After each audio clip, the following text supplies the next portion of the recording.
कि हम हायर नहीं कर पा रहे या क्वालिटी स्टाफ हायर नहीं कर पा रहे कि मैं शेफ अच्छा हूं लेकिन मेरे को सामान नहीं मिल रहा।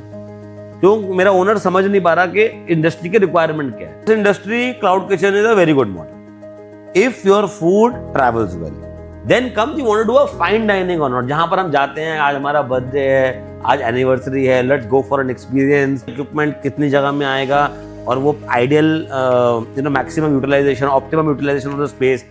तो आज के इस बहुत ही इंपॉर्टेंट पॉडकास्ट में हमारे साथ है दिल्ली के renowned food and restaurant consultant mister Siddharth भान गुप्ता जी। तो आज के पॉडकास्ट में आप लोगों को hospitality and food beverage industry के बारे में आपको बहुत सारे इंसाइट्स जानने को मिलेंगे। और साथ ही साथ अगर आप एक कैफ़े और रेस्टोरेंट स्टार्ट करना चाहते हो तो बहुत सारी जानकारी आपको इस पॉडकास्ट से मिलने वाली है। कैसे स्टार्ट करना है, मतलब क्या अंदर की बातें होती है, क्या आपको क्या क्या इक्विपमेंट्स लेके आने हैं, स्टाफ कैसे करना है आपको हायर, ये सारी जानकारी आपको इस पॉडकास्ट में मिलने वाली है। तो इस पॉडकास्ट को स्टार्टिंग से लेके एंड तक देखिए, क्योंकि यहाँ पे आप लोगों को हॉस्पिटैलिटी सेक्टर के सारे पॉइंट्स जानने को मिलेंगे और ये आपके लिए बहुत इंपॉर्टेंट एक गाइड भी हो सकता है। तो स्टे ट्यून्ड। तो Siddharth ji, welcome to the podcast. Thank you very much. तो सबसे पहला सवाल मेरा ये रहेगा कि मान लो किसी को अगर रेस्टोरेंट स्टार्ट करना है, मन है बड़ा कि मैं एक जॉब वॉब छोड़ के मैं एक रेस्टोरेंट स्टार्ट करना अगर मैं चाह रहा हूँ, तो सबसे पहले उसको क्या प्लान करनी चाहिए? देखिए, सबसे पहले आपका विजन प्लान होना चाहिए। कुछ भी हम किसी भी चीज़ में कुछ करने जाते हैं, एक कहते ना दृढ़ निश्चय, विश्वास, वो सब जरूर रहना चाहिए। कि ऐसा नहीं है, this is not a kind of work जो कि हम सिर्फ ट्राई करने के लिए कर लें या हाफ हार्टेडली कर लें। तो उसके लिए जो भी आपको मन बनाना है, बहुत सारी क्या होता है, हम लोग देख के किसी और का देखा, किसी और ने, किसी भाई दोस्त ने खोल लिया, उसका देखी देखी हम लोग हड़बड़ाहट में we get into the work. तो सबसे पहली ज़रूरी चीज़ यही है कि अपना रिसर्च पूरा रखें, अपना मन पूरा बनाएं, गैदर करें नॉलेज। आज ऐसे पॉडकास्ट देखें है ना, जहाँ पर हमको जो भी नॉलेज लेनी है ना वो ले, मन बनाएं, जल्दबाजी ना करें, take your time, get fully prepared. तो प्रिपरेशन इज मोस्ट इम्पॉर्टेंट तो इसके लिए एक बार वो हो जाता है, आपने काफ़ी हर तरीके की नॉलेज, क्योंकि अभी आज शायद हम आज के आपके टॉपिक में हम यही डिस्कस करने वाले हैं। तो ये सारे एस्पेक्ट्स के ऊपर गेट योर नॉलेज करेक्ट, क्योंकि रेस्टोरेंट जब बन जाता है, अच्छे तरीके से बनता है तो बहुत सक्सेसफुल होता है। अगर अच्छे तरीके से नहीं होता तो फेल भी होता है। तो सक्सेस के भी चांसेस हैं और फेलियर के भी चांसेस हैं। ये सिर्फ आपके रिसर्च, आपके मेहनत, आपका टू इंश्योर कि आप सारी चीज़ें 10 चीज़ें अगर लगनी है, वो 10 चीज़ें करेक्ट हो रही हैं, तो आपका रेस्टोरेंट सक्सेसफुल होगा। So you have to be well prepared for the job that you are going to do. तो फूड इंडस्ट्री में एंटर होने से पहले अगर किसी का मन है कि मुझे फूड इंडस्ट्री में एंटर होना है, या मुझे कैफे ओपन करना है, रेस्टोरेंट ओपन करना है, और even if it is cloud kitchen, correct. So what is the most single most biggest factor कि अपार्ट फ्रॉम द बजट, उसके अलावा और क्या क्या फैक्टर्स हैं जो एक दिमाग में रखना चाहिए एक एंटरप्रेन्योर को? देखिए, सिंगल मोस्ट तो आई वुड से डेडिकेशन टुवर्ड्स द कॉज। आपको आपको कई बारी डिमोटिवेशन मिलेगी, कई लोग डिमोटिवेट करेंगे, कुछ आप स्टोरीज देखेंगे, कई लोग कि भाई फेलियर्स भी होते हैं ना, जैसे मैंने बोला लोगों के। तो आपको मोटिवेटेड रहना है, आपको डेडिकेशन चाहिए, पैशन चाहिए, कि गिर के दोबारा उठने की हिम्मत चाहिए। रोज़ का रोज़ हमें फीडबैक्स मिलते हैं, कभी अच्छे मिलते हैं, कभी ख़राब मिलते हैं। तो डेली इम्प्रूव करने की जो हैबिट होती है, that is I believe is the single most, अगर आपने सिंगल मोस्ट पूछा कि what is the single most thing, तो daily we have to improve. आज बड़े से बड़ा रेस्टोरेंटर भी दे गेट फीडबैक। ऐसा कोई भी रेस्टोरेंट नहीं है जहाँ पे हर चीज हर रोज एवरीथिंग इज राइट, या हर गेस्ट को खाना उतना ही इक्वली अच्छा लग रहा है। तो every time you get a feedback, you have to ensure that you are improving every day, and then you become the greatest restaurants are made like that. ये इम्प्रूवमेंट का बेसिस क्या होना चाहिए? मान लो अगर मैं एक होटल खोलता हूँ, कैफे खोलता हूँ, उसमें हर रोज 50 लोग आते हैं, उसमें से 10 लोग एक चीज को कर रहे पसंद, 10 लोग बोल रहे भाई वही चीज ठीक नहीं है, मेरे हिसाब से ये होनी चाहिए। 10 लोग फिर आते हैं, बोले भाई ये दोनों ही बेकार है, मेरे हिसाब से तो ये होनी चाहिए। तो इम्प्रूवमेंट का क्राइटेरिया क्या होना चाहिए? इसका मतलब, जैसे आपने जो एग्जांपल दिया है, मतलब उस रेस्टोरेंट में कम से कम 3 चीजें तो हैं। हाँ हाँ है ना, क्योंकि भाई एक किसी को पसंद नहीं है, एक किसी को नहीं है, किसी को मतलब एक ही आइटम, हाँ बर्गर मान लो, हाँ जी किसी को किसी स्टाइल को अच्छा हाँ लगता है, किसी को हाँ। किसी स्टाइल का आज बात करते हैं, देखिए आज ऐसी कौन सी आइटम है जो किसी जगह पे जाओ सिर्फ एक ही है, छोले भटूरे हैं फॉर एग्जाम्पल, छोले भटूरे। वड़ा पाव है फॉर एग्जाम्पल। आज आप जाओगे, आज पूना की बात करते हैं, पूना के वड़ा पाव बहुत बढ़िया है। एक दुकान है गार्डन वड़ा पाव, अच्छा। बहुत सालों से चल रही है, बहुत लोगों को बहुत पसंद है। हम्म, कई लोग ऐसे भी आते हैं, कहते हैं हमें तो उतनी पसंद नहीं आई, हमें तो बम्बई में आनंद वड़ा पाव ज़्यादा पसंद है। छोले भटूरे की बात करते हैं, दिल्ली में छोले भटूरे तो सब लोगों को बहुत पसंद है, पर किसी को सीताराम दीवानचंद के पसंद है, हाँ, कई लोग कहते हैं नहीं हमको तो राधेश्याम के पसंद है, हमको तो नंद की भट्टी के पसंद है, हमको तो मोनिका कैफे के पसंद है, हम तो कमला नगर के ज़्यादा पसंद है। सेम बंगाल में जाते हैं, काठी रोल किसी को कुसुम का पसंद है, किसी को निज़ाम का पसंद है, बिरयानी में जैसे बिरयानी किसी को अरसलान का बिरयानी पसंद किसी को है, दादा बोधी की पसंद दादा है, बोधी किसी का- को कहीं और की पसंद है। हाँ, बिल्कुल। तो अब ऐसे में क्या होता है कि क्या वो रेस्टोरेंट, अगर कुछ ऐसी चीज़ है जैसे कि नई दुकान लगाई है आपने और आपका खाना आपको लग रहा है यार कि बहुत लोगों को पसंद नहीं आ रहा, बहुत लोगों को मसाला तेज लग रहा है, पूरे शहर को ही मसाला तेज लग रहा है, और आपने अभी नया नया काम शुरू करा है, मैं बोला कई ऐसे मैंने शहर देखे हैं जहाँ पर हर दुकान वाला बढ़िया खाना देता है, एटलीस्ट वहाँ के लोकल्स को तो बहुत पसंद है। तो क्या होता है, क्योंकि वो लोकल स्वाद आपका ठीक कर देते हैं, इसको हम रीजनल फूड बोलते हैं, कि एक तरीके का खाना मैंगलोर में मिलता है, अक्सर आप देखोगे most of the places will have the same style of food जो कि वहाँ के लोकल्स को पसंद है। महाराष्ट्र में जाओगे एक तरीके का खाना पसंद है जो कि उन लोकल्स को पसंद है। यूजुअली हम लोग लोकल्स के हिसाब से जो स्ट्रीट फूड या कोई भी आइटम्स पैदा होते हैं। तो so if we take the overall feedback regarding the food, it's important, अगर सब लोगों का ही मैक्सिमम लोगों का फीडबैक आ रहा है कि जी कुछ चीज़ नहीं पसंद आ रही है, I think owner can take a feedback and improve slowly. Generation by generation भी खाना इम्प्रूव होता है, क्योंकि टाइम बदलता रहता है, लोगों की ईटिंग हैबिट बदलती हैं, परंतु कुछ कई चीज़ें होती हैं जो कि आप सिंगुलर आइटम हो, you can not be for everybody, you decide as to what your taste is, you do it well. India की पॉपुलेशन बहुत ज़्यादा है, तो आपके पास अगर आपका दुकान ऐसा चल रहा है, 100 लोग आ रहे हैं, उसमें से 90 लोगों को खाना आपका बहुत पसंद आ रहा है, आप प्रॉफिट में चल रहे हो ना, बाकी 10 लोगों को बहुत खराब नहीं लग रहा, ऐसा कुछ नहीं है कि यार कोई मेजर ही मिस्टेक होती है कि मिर्ची ज़्यादा होती है, नमक ज़्यादा होता है, कुछ ऐसा चीज़ होती है जो कि अनपैलेटेबल है, तो 90 लोगों को पसंद नहीं आएगा वैसे, अगर ऐसा ही होगा तो I think it's okay as far as one item restaurant are concern. अब जहां बात आती है कि जब आप मल्टी क्यूजीन हो और अला कार्ट रेस्टोरेंट हो, कहने का मतलब है कि हर बैच अलग बन रहा है, शाही पनीर एक टेबल पे अलग गई है, दूसरी टेबल पे अलग गई है, उसमें every guest feedback is very important. In fact for the matter of fact, जैसे डोसा होता है, अब डोसा हर बैच में अलग बनता है, कोई एक 10 लोगों को डोसा बहुत बढ़िया लग सकता है, एक किसी को थोड़ा जला हुआ लग सकता है, एक किसी को थोड़ा अंडरडन लग सकता है। भटूरे की भी बात करें, 10 लोगों को हो सकता है कि करारा लग रहा है, एक लोग लग रहा है कि अंडरडन लग रहा है, उसके अंदर every feedback is very important. Guest is God, guest की बात सारा आंखों पर है। अगर हम अक्सर हमारे तो कई बार हमने ऐसे ही करते हैं कि लोगों को नहीं पसंद आ रहा, कोई बात नहीं जी, मत दीजिए, पैसे मत दीजिए, आपको दूसरा बना के दे देते हैं। मुझे इसी बात से एक मेरा सवाल आएगा हाँ। कि बहुत सारे लोग रेस्टोरेंट खोलना तो चाहते हैं, पर आपके हिसाब से किन लोगों को इस फील्ड में नहीं आना चाहिए, किस टाइप के लोग? आपने बोला गेस्ट इज गॉड, हाँ, बहुत सारे लोगों में बहुत एटीट्यूड भी होता है, बिल्कुल बहुत बिल्कुल। ईगो भी होता है, कई बहुत ऑलरेडी अमीर होते हैं, वो भाई नहीं वो कर पाते, तो मतलब किन लोगों को आना चाहिए और किन लोगों को तो नहीं मैं आना तो इसका जवाब दूंगा नहीं, आपने ऑलरेडी दे दिया इसका जवाब इस सवाल का। ऐसे ही लोगों को नहीं आना चाहिए, बिल्कुल सही बात है। देखिए वैसे तो as far as entrepreneurship is concern, one can be an investor into any industry, any kind of business model, चाहे वो रेस्टोरेंट का हो, चाहे वो इंडस्ट्री का हो, आप पैसा लगा रहे हो। आज हम वो भी तो करते हैं ना, शेयर्स भी तो खरीदते हैं ना। आज आपको इंडियन होटल्स के, एशियन होटल्स के, जोमेटो के शेयर खरीदने हैं, कोई भी खरीद सकता है, आपका एटीट्यूड डिपेंड नहीं करता। आपको बिजनेस लगाना है, आप लगा सकते हो, आपका एटीट्यूड डिपेंड नहीं करता। परंतु जब आपको गेस्ट डीलिंग करनी है, जब आपको खुद बेचना है, आपको खुद, you have to be the face of the restaurant. देखो ये ना इंडस्ट्री, फूड इंडस्ट्री बाद में है, हॉस्पिटैलिटी इंडस्ट्री पहले है। जब हमने पढ़ाई करी तो हम लोगों को फूड फूड मैनेजमेंट का कोर्स नहीं करते थे हम लोग हॉस्पिटैलिटी मैनेजमेंट का कोर्स करते थे।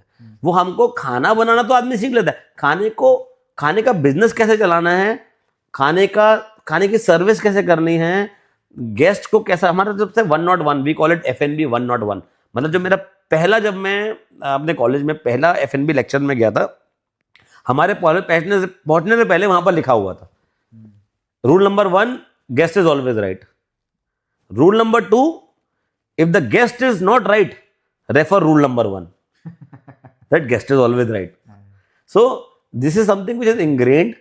तभी कहते हैं कि यार अगर आपका बिजनेस चल रहा है रेस्टोरेंट का और आपको एटीट्यूड है, आपको टेम्पर की प्रॉब्लम है, आपको में ईगो है, तो आप सिर्फ अपने गल्ले पे बैठो, गल्ले पे मतलब अपने पीछे ऑफिस में बैठो, मैनेजर्स रखो जो कि जिनको हॉस्पिटैलिटी आती है और उन पर ट्रस्ट करो, शेफ्स रखो जो कि इनको फीडबैक लेना आता है, हु नोज कि अगर गेस्ट मेरा कुछ फीडबैक दे रहा है, गेस्ट इज वेरी इंपॉर्टेंट, आप, और उसके अंदर एटीट्यूड, मैंने पहले बोला इंप्रूव करने का एटीट्यूड होना चाहिए, जो कि कई बारी ओनर मैंने देखे हैं, मैंने लाइव भी देखे हैं, हमारे खुद के प्रोजेक्ट्स में देखे हैं, that sometimes guest goes to take the owner goes on every table, उन्होंने नया रेस्टोरेंट खोला है, उनको बड़ा शौक है लोगों से बात करने का, उनको लग रहा है कि सब लोगों से बहुत अच्छा फीडबैक मिलेगा, 90% लोगों से बहुत अच्छा फीडबैक मिल रहा है, the question you asked before, लेकिन 10 लोग कहते हैं यार एक्चुअली ना हमने ये चीज़ बैंगलोर में खाई थी, या हमने वो चीज़ बैंगलोर में खाई थी,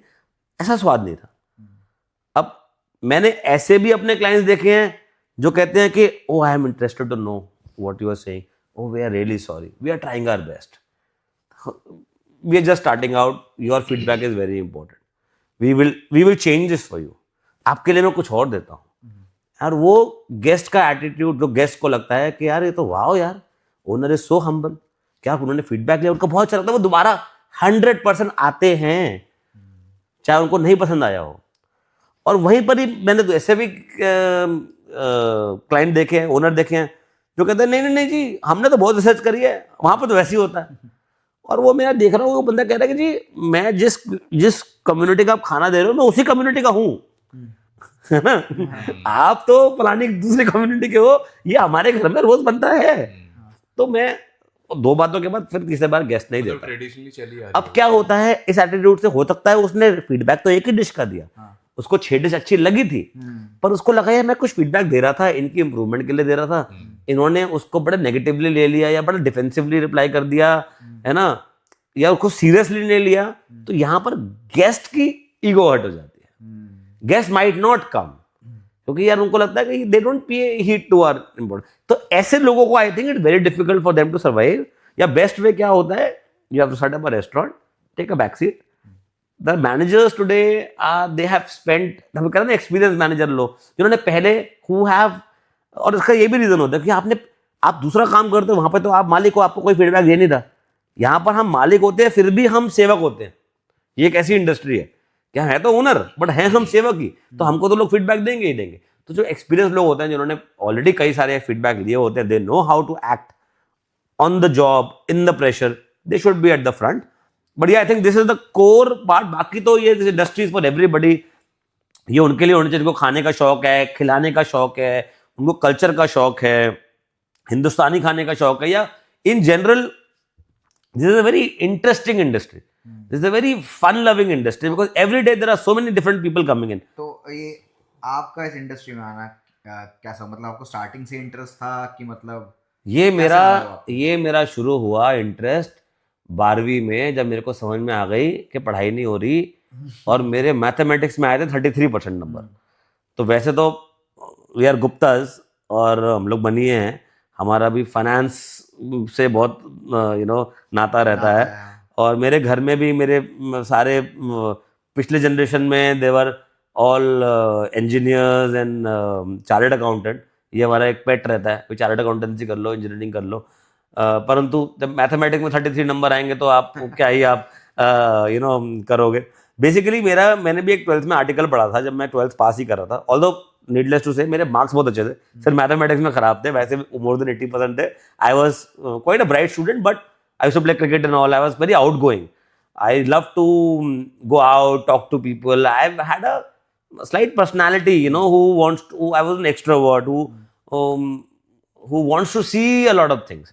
Probably I realized कि यार वो बैठ के 8 घंटे बैठ के किसी कंप्यूटर के आगे काम करने का शायद I am not cut out for that. So I read an article which says attitude and aptitude. You know, what is your aptitude? जरूरी नहीं है कि नंबर, ऐसे क्या होता था, एडमिशन हो जाता था, क्योंकि I used to play sports also. So आपका एडमिशन तो आपको मिलेगा कहीं अच्छे कॉलेज में, बीकॉम ऑनर्स का यूनिवर्सिटी में मिल जाएगा. बट अगर आप वही वाली बता ना, रैंचो वाली, है ना, कि पापा मैं इंजीनियर तो बन जाऊंगा लेकिन बेकार इंजीनियर बनूंगा, है ना, फोटोग्राफर बनूंगा, अच्छा फोटोग्राफर बनूंगा. This is what I intend to do. So I did hotel management, क्योंकि एक तो फूड का यू नो शौक था, but more than food I had मतलब मेरे को लोगों का शौक था, यू नो, टू अब भी. और वो आज मेरे को लगता है कि this was the right decision, because I enjoy so much learning about different cultures, going to different cities, going to different states. I have traveled all the states of India. तो वो जो मज़ा आता है ना उनको उसके अंदर, वो मेरे को शायद चार्टर्ड अकाउंटेंट होता तो नहीं आता. That's how it started and thank God I got 33. आज नहीं तो आज मैं भी चार्टर्ड अकाउंटेंट होता या कुछ और होता, खराब होता, पर इस इंडस्ट्री में नहीं होता. Yes. जो भी एक बडिंग एंटरप्रेन्योर है जो अपना रेस्टोरेंट या अपना कैफे ओपन करना चाहते हैं, हाँ जी. सो आप उनको एज एन एडवाइस या as a suggestion, as a restaurant consultant, business owner, आप उनको क्या सजेशन देना चाहेंगे कि स्टार्टिंग में उनका फेस कैसा रहे, किस तरीके से वो अपने इस बिजनेस को अप्रोच करे ताकि सारे के सारे स्टेप्स जो हैं वो सही तरीके से पड़े. See I mean I don't want to self promote, ठीक है, हम लोग कंसल्टेंसी करते हैं, हम लोगों का कोर काम ही ये होता है कि लोगों को वो गलती करने से बचाए. और ऐसा नहीं है कि हम लोग गलती नहीं कर सकते, गलती कर सकते हैं, बट हमारे को एक एक्सपीरियंस है, हमसे और एक्सपीरियंस भी लोग हैं, और इंडस्ट्री में बहुत सारे कंसल्टेंट हैं और बहुत सारे प्रोजेक्ट्स करते हैं. यू नो, जैसे होता है ना, क्रिकेट खेलने जा रहे हो तो एक कोच को रखना पड़ना अच्छा होता है ताकि आपकी टेक्निक अच्छी हो जाए. एक बार आपकी टेक्निक अच्छी हो जाएगी, आपको पता रहेगा कि किस चीज़ पे कैसे रिएक्ट करना है, तो आप बेटर काम कर पाओगे. Similarly when you go for a hotel, अब जब रेस्टोरेंट भी करते हो, most of the things you still go for. आज आपको प्रॉपर्टी ढूंढनी है तो आप खुद कितना ही ढूंढ पाओगे, अभी प्रॉपर्टी डीलर के पास जाओगे, है ना. आज आपको खुद खाना बनाना आता है तो कितना ही बना लोगे, शेफ भी रखोगे, टीम भी रखोगे. सिमिलरली आपको रेस्टोरेंट बनाने के अंदर आजकल बहुत सारी चीज़ें इन्वॉल्व है. You have to set the right concept, उस कॉन्सेप्ट के लिए रिसर्च पूरी होनी चाहिए. आपको इक्विपमेंट अच्छे खरीदने हैं, उसके लिए भी रिसर्च पूरी होनी चाहिए कि कौन से इक्विपमेंट लगने हैं, कौन बेचेगा, कितने के मिलेंगे. फिर आपको किचन की प्लानिंग करनी है तो वो पता होना चाहिए कि कौन सा इक्विपमेंट कितनी जगह में आएगा, और वो ideal you know maximum utilisation, optimum utilisation of the space. Menu बनाना है, स्टाफ हायरिंग करनी है, यूनिफॉर्म डिज़ाइन करनी है, मार्केटिंग करनी है, पोजिशनिंग करनी है रेस्टोरेंट की, ट्रेनिंग करनी है रेस्टोरेंट की. So there are lot of steps involved. Don't wing it, you know, don't just. यार क्या होता है, लोगों का मैक्सिमम क्या लगता है कि हमको खाना आता है या हमने 6 महीने रिसर्च कर लिया है, that is enough. Trust me, even getting the best of the best people is not enough. You know, after a while it is your even doing everything correct also, उसके बाद भी डेडिकेशन चाहिए, hard work चाहिए, patience चाहिए. This industry really test you, you know. तो don't take it, मतलब हल्के में मत लीजिए इसको कि यार हमें आता है तो हम कर लें. कितने मिनिमम बजट से और कितने मिनिमम ऑफ मेन्यू टाइप से शुरू करना चाहिए? देखिए, बजट आजकल कितना भी रह सकता है, डिपेंड करता है आपके विजन पे ऊपर. छोटे से छोटा रेस्टोरेंट, आजकल आदमी साइकिल के ऊपर भी दही बड़ा बना के बेच रहा है, वो भी होटल का काम कर रहा है. और आपका बड़ा से बड़ा रेस्टोरेंटर भी कर रहा है, वो भी बड़ा से बड़ा काम कर रहा है. मेरा बस एक थंब रूल रहता है कि गाड़ी वो लो जिसमें पेट्रोल भराने का पैसा हो. ऐसा गाड़ी मत ले लो कि गाड़ी खरीद ली और पेट्रोल भराने का पैसा नहीं है. तो अगर आपके पास 10 लाख रुपया है तो भैया आप 4 लाख का प्रोजेक्ट करो, 6 लाख अपने पास रखो, है ना. 20 लाख में तभी जाओ जब पैसा आपके पास ज्यादा है. बेसिकली जितना भी करो उसको ढंग से करो. मतलब कि कितने, मान लो मैंने एक रेस्टोरेंट स्टार्ट किया तो कितने मंथ का मेरे पास बैकअप होना चाहिए? बैकअप मैं तो यही बोलता हूँ कि आपको 6 महीने का, मतलब it could be 6 months rental. देखो, ऐसा नहीं है कि आप पूरा का पूरा नुकसान करने वाले हो, ठीक है. इन शॉर्ट आपके पास 6 month you should always give. मैंने बोला ना, आपसे गलतियां होंगी, आपको फीडबैक मिलेंगे. If you are improving you will find yourself in 6 months, you will get back, you know. तो उतना होना चाहिए। 6 महीने आपने लगा दिए हैं, आपसे कुछ भी नहीं हो रहा है, ना आप किसी की हेल्प ले रहे हो, स्टाफ भी छोड़ के जा रहा है, हर चीज़ गड़बड़ हो रही है, तो अपनी दुकान बंद करें, कुछ और काम कर लें, अच्छा, है ना? क्यों ज़्यादा पैसा ना गवाएं। Having said that, if you are doing things correct, आपको पता है कि आपका खाना पसंद आ रहा है लोगों को, मैक्सिमम कंप्लेन नहीं है, इम्प्रूवमेंट है, day by day you are getting better, तो यू विल फाइंड कि पहले महीने में शायद परफॉर्मेंस इतनी अच्छी नहीं थी। This is also a motivation to anybody who is doing business कि भैया आप इंप्रूव कर लोगे, डे इन डे आउट आप लर्न कर लोगे। मतलब अगर आपको लग रहा है इंप्रूवमेंट हो रही है तो आप यस, छोड़ो मत। एब्सोल्यूट। और इन्वेस्टमेंट आप कर ही चुके हो, हाँ। हाथ पांव मारो, try to look out for, take assistance, be humble. ये मत सोचो कि हमको ही सब कुछ आता है। Lot of places, lot of restaurant I have seen failing because the entrepreneur thought that I know everything. Food ही तो है, बचपन से खाते हुए आ रहे हैं हम, तो हमें पता है।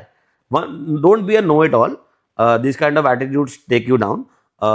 If you do this, then you will find yourself succeeding. 6 months you will succeed, or you will know where do you stand. अच्छा, जैसे कि बहुत सारे लोगों को हमने देखा है, बहुत सारे लोगों से हमने पूछा भी है, उनकी सबसे बड़ी समस्या होती है स्टाफ रिटेन करना।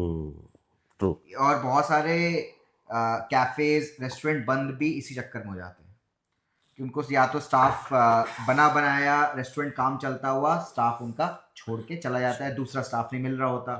सही बात। तो इसको स्टाफ रिटेन करने का क्या तरीका होता है? देखो, पहली बात तो ना, एक सेल्फ रियलाइजेशन का भी पॉइंट होता है। आज इंडिया में बहुत बेरोजगारी है कि नहीं है? बिल्कुल है। काफी बेरोजगारी है। मतलब लोगों के पास काम करने की जगह नहीं मिल रही, लोग ढूंढ रहे हैं काम, उनको मिल नहीं रहा। और फिर भी एक रेस्टोरेंट कह रहा है कि हमारे पास स्टाफ ही नहीं है, हमारे पास कोई काम करने नहीं आ रहा, हम रोजगार लेके बैठे हैं लेकिन कोई आ नहीं रहा। तो और आ रहा है तो फिर छोड़ जा रहा है। ये दो तो एस्पेक्ट है। एक कोई एस्पेक्ट है कि हम हायर नहीं कर पा रहे या क्वालिटी स्टाफ हायर नहीं कर पा रहे। उसके लिए यही होता है कि you don't have a network. For example, अभी आज किसी ने जो कि इंडस्ट्री से नहीं है, for example, and they want to hire a good chef, sometime they don't know the way. वही वाली बात होगी, प्रॉपर्टी लेनी है लेकिन कहाँ से ढूंढेंगे? प्रॉपर्टी डीलर के पास जाता है आदमी, इलाज कराना है डॉक्टर के पास जाता है, अगर जस्टिस चाहिए तो लॉयर के पास जाता है, एक्सपर्ट्स के पास जाता है। So you go out and find people, इधर गो ऑन एन ऐप, इधर हायर अ कंसल्टेंट, इधर टॉक टू शेफ्स। कहीं ना कहीं आप हाथ पांव मारते हो कि वी गेट, अगर हम रेस्टोरेंट खोल रहे हैं तो इंडस्ट्री को पता तो लगे कि हम वी हैव एन ओपनिंग। तो ये तो एक जनरल प्रोसेस हो गया कि you are looking for staff and there are processes through which you get the staff. अब प्रॉब्लम ये है कि एट्रिशन हो जा रही है। एक शेफ आया 3 महीने में छोड़ गया, हमने बोला ये तो शेफ की गलती है, ठीक है, वेरी गुड। दूसरा आया 2 महीने में छोड़ गया, तीसरा आया 6 महीने में छोड़ गया। तो पहले 2 में तो आप मानोगे चलो भी उनको उनकी गलती है, लेकिन फिर शायद चौथे पांचवें में ये लगना चाहिए कि शायद हमारी भी कुछ गलती हो सकती है। What I have talk to various staff, हम लोग स्टाफ के साथ बहुत मतलब मिलजुल के रहते हैं। लोग अक्सर लोगों के फ़ोन आते हैं कि यहाँ पर हमको ये प्रॉब्लम आ रही है सर, कहीं नौकरी लगाओ, सर मैं यहाँ पर हूँ, बहुत फंसा हुआ हूँ, मेरे को कहीं नौकरी लगाओ। स्टाफ भी तब तक नहीं छोड़ता तो उसको दूसरी नौकरी नहीं मिलती। कहीं फंसा भी हुआ था तो तब नहीं छोड़ता अक्सर, ऐसे एटीट्यूड में। क्योंकि क्या होता है कि यूजुअली उनका घर भी होता है, एक सैलरी भी चाहिए होती है आदमी को, और इसी से आता है। मोस्ट ऑफ द टाइम मैंने ये देखा है कि सैलरी का इशू होता है। क्यों? और एक ये रिटेंशन का एक स्ट्रैटेजी भी है मेरा, मतलब I try to advice entrepreneurs. क्या होता है कि देखिए, ये लेबर क्लास नहीं है। रेस्टोरेंट में जो शेफ काम करता है, दे आर नॉट लेबर्स। ये इनको रोज का दिहाड़ी लेके नहीं जाते, इनको हम मंथली सैलरी देते हैं। They are skilled employees of your company. एक तो उनको रिस्पेक्ट चाहिए होती है, दूसरा उनको वर्किंग एनवायरनमेंट चाहिए होता है। आज हमने अगर मैं कह रहा हूँ why important to do all the 10 steps correctly. अभी कहा होता कई बार हम बहुत छोटा किचन कुक बना दिया हमने, बिल्कुल ही, मतलब कि यार वो मैं इधर काम कर रहा हूँ, उधर से किसी को लग रही है, इधर काम कर रहा हूँ, इधर से कुछ लग रही है, कभी गरम तेल गिर जा रहा है, कभी कुछ हो जा रहा है, कभी मालिक आके 2 गाली सुना जा रहा है ना, कभी मेरे को कपड़ा नहीं मिल रहा ढंग का काम करने का। मतलब basically you are failing in giving facilities. दूसरा रीजन क्या होता है कि मैं शेफ अच्छा हूं लेकिन मेरे को सामान नहीं मिल रहा। क्यों? मेरा ओनर समझ नहीं पा रहा कि इंडस्ट्री के रिक्वायरमेंट क्या है। डब्बे खरीदने सबसे सस्ते डब्बे ला के दे दिए, सामान चाहिए सबसे सस्ता सामान ला के दे दिया, मेरा फ्रिज रोज खराब हो जा रहा है। मेरा basically facilities are not there for them to perform. क्या होता है, आप 10 घंटा एक ही रेस्टोरेंट में काम करते हो, आप 16 घंटे जगह रहते हो, उसमें मतलब more than 50% you are there at work place. If that work place is good, if the environment is good, and this is getting better. पहले होता था लोग लंबी डोकरी करते थे, पॉलिटिक्स आज भी होती है, हर जगह पे ही होती है. अगर आप अपने रेस्टोरेंट का वर्क प्लेस का एनवायरमेंट अच्छा रखते हो, फैसिलिटीज अच्छी देते हो, रिस्पेक्ट देते हो, you consider them as partners. क्योंकि क्या होता है, आज छोटा रेस्टोरेंट है, चार स्टाफ है, मतलब आपकी जिंदगी, आपकी रोजी रोटी एक स्टाफ पे 25% चल रही है, क्योंकि उन्हीं स्टाफ की वजह से चल रही है. तो you give them that respect. तो उनको प्लानिंग का पार्ट बनाना चाहिए मेरे ख्याल से. I think they should know that you are valued. Hmm, आदमी 10 घंटा काम करके गया है, तो स्टाफ को अगर बोलते ना कि रमेश वेरी गुड यार, आज शेफ ने आपके तंदूरी रोटी की तारीफ करी यार, आज आपने ये नया आइटम बनाया है, ये हमको बहुत अच्छा लगा है, हम इम्प्रूव करेंगे, और आपको शायद हम कुछ इंसेंटिव भी दे देंगे, या कुछ नहीं तो आज पैसा भी नहीं जी, अगर कुछ हम उनको गिफ्ट्स दे दिया, रिस्पेक्ट भी दे दें यार, वो भी समटाइम इट्स गुड. 4 लोगों के आगे अच्छे काम की तारीफ करो. हमें है ना, हमेशा we always try to believe कि तारीफ करो, सबके सामने करो, फीडबैक दो, साइड में ले जाके दो, take them to the room. Appreciation तो एक पार्ट है ही, जैसे आप बता रहे हैं कि अप्रिसिएशन. आई एम कमिंग अभी द मोस्ट इंपॉर्टेंट, सॉरी. साथ ही साथ में उनको एक प्लानिंग का पार्ट भी बनाया जा सके, ताकि बिल्कुल. जो डिलीवरी है या जो प्रिपेयर्डनेस है, वो उनको भी उसका पार्ट बनाया जा सके, ताकि उनको पता हो कि हाँ ये चीजें हैं जो. See, this is fast becoming now the lifestyle of a restaurant. पहले बड़ा सेंट्रलाइज होता था, आज भी कई लोग बड़ा सेंट्रलाइज चलाते हैं. It is fast becoming very democratic, कि we do what we call as town halls, है ना, कि भैया हर 2 महीने में सब लोग इकट्ठे हो गए, सब, मतलब चपरासी से लेके, हाउसकीपिंग से लेके, हेड शेफ से लेके, मैनेजर से लेके, सब तरीके के लोग इकट्ठे हो गए. टाउन हॉल बोलते हैं इसको जनरली. तो हम लोग यही बात करते हैं, थोड़ा बहुत एंजॉय करते हैं, खाते पीते हैं, और फिर बैठ के जरा बात करते हैं कि क्या, how can we improve better. If this, ऐसे में स्टाफ को भी अच्छा लगता है, this is a good way to make them part of the planning. Be it daily, ऐसे daily planning, it comes through the way of doing briefings, weekly planning, monthly जब हम लोग कुछ बजट्स बना रहे होते हैं. And it is sometimes it is, देखो टाउन हॉल कैसा होता है, मैंने बोला सब लोग इन्वॉल्व हैं. फिर क्या होता है, एक प्लानिंग स्ट्रक्चर क्या होता है कि टॉप मैनेजमेंट हम मिले, फिर every manager is meeting their team, every supervisor is meeting their team, housekeeping वाला अपने 4 लोगों को साथ में लेके चल रहा है. देयर आर, हर डिपार्टमेंट का एक हेड है ना. तो उस सेलुलर लेवल पे, जैसे कि पॉलिटिक्स में भी होता है ना, प्राइम मिनिस्टर अपने कैबिनेट मिनिस्टर को बोलता है, कैबिनेट नीचे बोलता है, चीफ मिनिस्टर अपने 4 लोगों को बोलता है. तो you have to make multiple units in that regard and take them all into planning. बात हम जब ये कर रहे थे ना कि रिटेंशन की, आई थिंक सबसे बड़ा इंपॉर्टेंट पॉइंट है that staff should get there salary on time. Most of the time staff leaves because they don't get the salary on time. ऐसी भी हालत रहती है कि भैया मेरे को 500 रुपये कम दे दो, लेकिन आज दे दो. क्यों, क्या होता है कि भाई people have their monthly routine, monthly Billings होती है. मैंने बोला ना, दे आर नॉट लाइक, ऐसा नहीं है कि वो आज का आज ही काम कर रहे हैं, आज हैंड टू माउथ, बिल्कुल मतलब इस तरीके का नहीं है कि आज खर्चा आज ही करा, पूरे महीने के खर्चे होते हैं. किसी के बच्चे की फीस है, किसी के दवाई है, किसी की EMI है. तो if they know that your salary, अगर 7 तारीख बोला है तो 7 तारीख को दे दो, या 10 तारीख को बोलो और 10 तारीख को दे दो, उससे डिले मत करो. बहुत सारे आजकल मैंने देखे लोग 1-2 तारीख को, 3 तारीख को ही सैलरी दे देते हैं. आपको लगता है कि यार ये हमारे साथ टिकेंगे नहीं, 3 तारीख को लेंगे और चले जाएंगे, तो चले तो वो 7 तारीख को भी जाएंगे. और अगर वो 7 दिन की तनख्वाह छोड़ के चले जाएंगे, वो 15 दिन की छोड़ के चले जाएंगे. अगर वो नहीं टिकना उन्होंने, वो नहीं टिकना आपके साथ, पर वो थ्रू आउट वो आपके साथ अच्छे से काम ही नहीं करेंगे. वो हर समय पे दूसरी जगह नौकरी ले रहे होंगे, या जब उसको पता है कि 7 तारीख को तनख्वाह आनी है, वो 8 तारीख को पूछ रहा है आपको मिली, असर आएगी कि नहीं आएगी. वो घर वापस जा रहा है, बीवी पूछ रहे तनख्वाह आ गई, वो कह रहा नहीं आई, मायूस है. अगले दिन फिर मायूस है, 10 दिन तक. फिर आप 7 तारीख की तनख्वाह आपने 16 तारीख को दी है, वो 10 दिन आपने उससे काम नहीं लिया आपने उससे. तो ना तो गेस्ट, ना तो ओनर खुश, ना तो स्टाफ खुश. तो अगर आप सैलरी टाइम पे दे लो, I think a lot of retention will be corrected. Salary on time, facilities good, इज्जत, respect, part of planning, all these aspects are good. In the end who is benefited? पैसा कौन कमाता है? जब restaurant से कमाते हैं तो मालिक, अमीर कौन होता है? एक्चुअल अमीर आदमी इन्हीं के बेसिस पे बेनिफिट रेस्टोरेंट ओनर का ही है. इसलिए उनको एक फैमिली की तरह ट्रीट करना पड़ेगा. बिल्कुल बिल्कुल, डेफिनेटली. अच्छा, एक और बहुत इंपॉर्टेंट सवाल है कि आजकल जो लोग स्टार्ट अगर करना चाह रहे हैं तो उसके पास दो ऑप्शन है. या तो वो कैफे या रेस्टोरेंट ओपन करे या फिर क्लाउड किचन ओपन करे. उसका बजट कम है, मान लो एक आदमी का बजट कम है, तो उसको कहाँ जाना चाहिए? उसको एक छोटा कैफे खोलना चाहिए या उसको क्लाउड किचन की तरफ जाना चाहिए? दोनों में क्या नेगेटिव और पॉजिटिव है? देखिए, द ओनली डिफरेंस क्या होता है, एक तो रेंटल का डिफरेंस होता है कि आपको अगर रेस्टोरेंट खोलना है या कोई भी ऐसा खोलना है which is facing the guest, वो किसी कमर्शियल जगह पे खोलते हो आप, किसी मार्केट में जहाँ के रेंटल हाई होते हैं. और अगर आपका नहीं चलता रेस्टोरेंट तो वो रेंटल तो हर महीने का महीने देना ही है, चाहे सेल कम हो ना हो.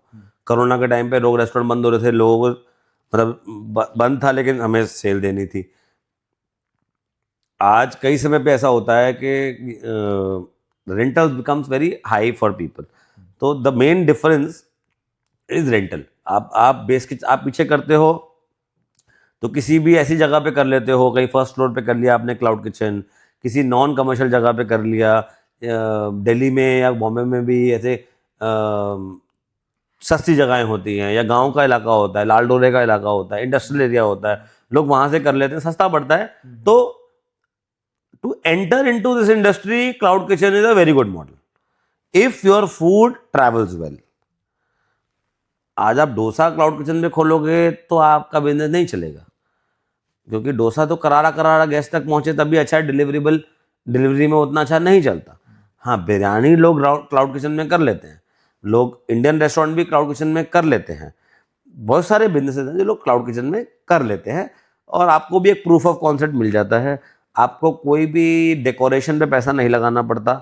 आप बोलोगे कि आज की तारीख में सस्ते से सस्ता सामान लेके भी मैं एक फ्रिज, एक चूल्हा, एक के दो भी कर सकते हो, है ना, कुछ टेबल, चाकू लेके, तेल लेकर मैं, मतलब थोड़ा बेसिक सामान लेकर मैं कर सकता. लोग घरों से भी कर सकते हैं. Home kitchen people can do from home also. Lot of people are doing from home also. कुछ भी एडिशनल एक्सपेंडिचर नहीं करना. पराठे कर लिए, पोहा कर लिया, संडे को कुछ स्पेशल आइटम कर लिए, तो ये ठीक है. But the moment you get a little bit more serious, तब आप देखते हो कि ऑप्टिमम यूटिलाइजेशन क्या है. क्योंकि अगर आपको आज आपको स्टाफ रखना है, प्रोफेशनल स्टाफ, तो वो आपको उतनी ही सैलरी लेगा, चाहे आप क्लाउड किचन में काम करें, चाहे आप उससे रेस्टोरेंट में काम करा लें, कैफे में करा लें. किचन तंदूर है, वो आप चाहे आप क्लाउड किचन में ऑन करोगे, उसमें भी उतना ही कोयला लगेगा और उधर भी कोयला लगेगा. फूड कॉस्ट उधर भी सेम है, क्लाउड किचन में भी सेम है, इधर भी सेम है. बिजली भी मोटा मोटा दोनों तरफ सेम लगती है. कई सारे एक्सपेंडिचर होते हैं which is same whether you do in cloud kitchen and you do this.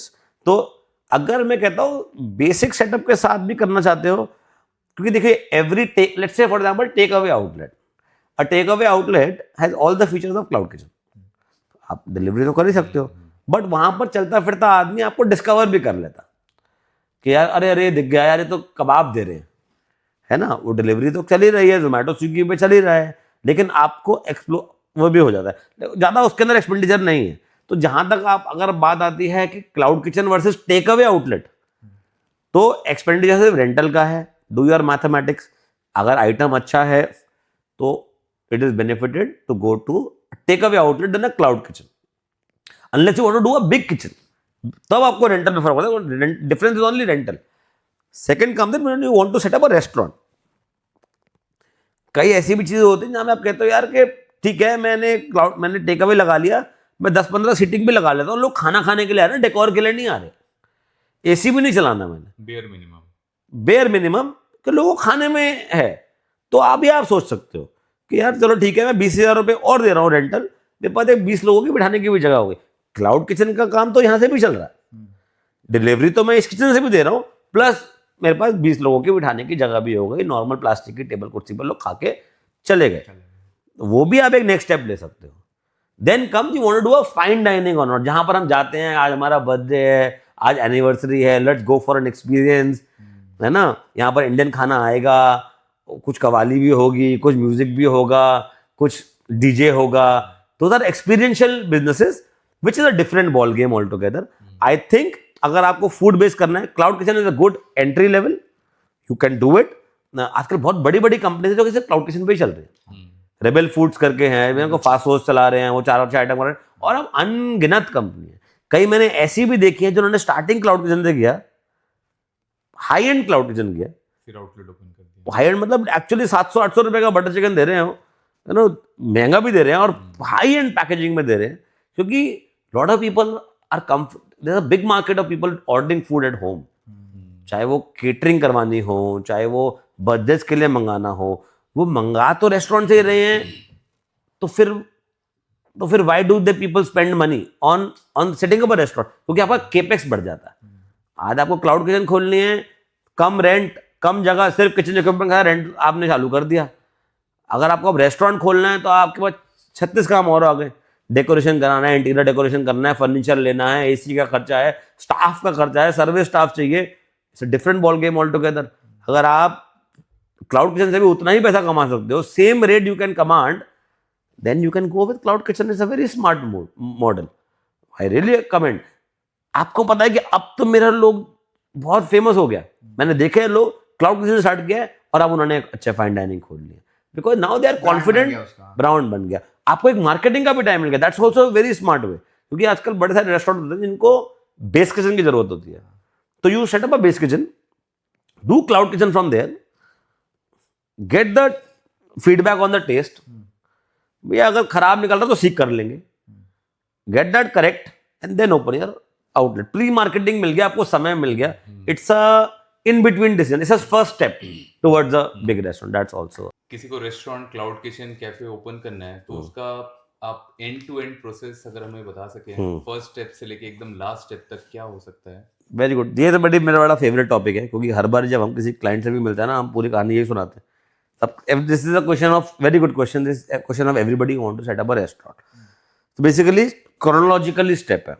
सबसे पहले हम लोग क्या करते हैं, हम लोग फिजिबिलिटी स्टडी करते हैं कि कोई भी कॉन्सेप्ट है, आपकी एक स्टार्टिंग पॉइंट होता है। कोई आदमी कहता है कि मेरा मन है चाइनीज रेस्टोरेंट लगाने का, मेरा मन है बंगाली रेस्टोरेंट लगाने का, मेरा मन है नॉर्थ इंडियन लगाने का, एक्स हो जाता है। फिर हम देखते हैं अच्छा जी क्या कॉन्सेप्ट है, क्या क्यूजीन है, कितना बजट है, कौन से लोकेलिटी में चलेगा, कितना उसका जगह है, उसके हिसाब से हम फिजिबिलिटी करते हैं एक क्यूजीन की। कोई किसी की स्टार्टिंग पॉइंट होता है कि जी मेरे पास ये जगह है, यहाँ पे क्या चलेगा, फिर हम सोचते हैं इस एरिया में क्या चलेगा। कई लोगों का होता है कि मेरे को रेस्टोरेंट लगाना है, बजट इतना है, इसमें क्या खुलेगा। तो एक ब्रीफ होता है, सबका स्टार्टिंग पॉइंट होता है, स्टार्टिंग आइडिया होता है।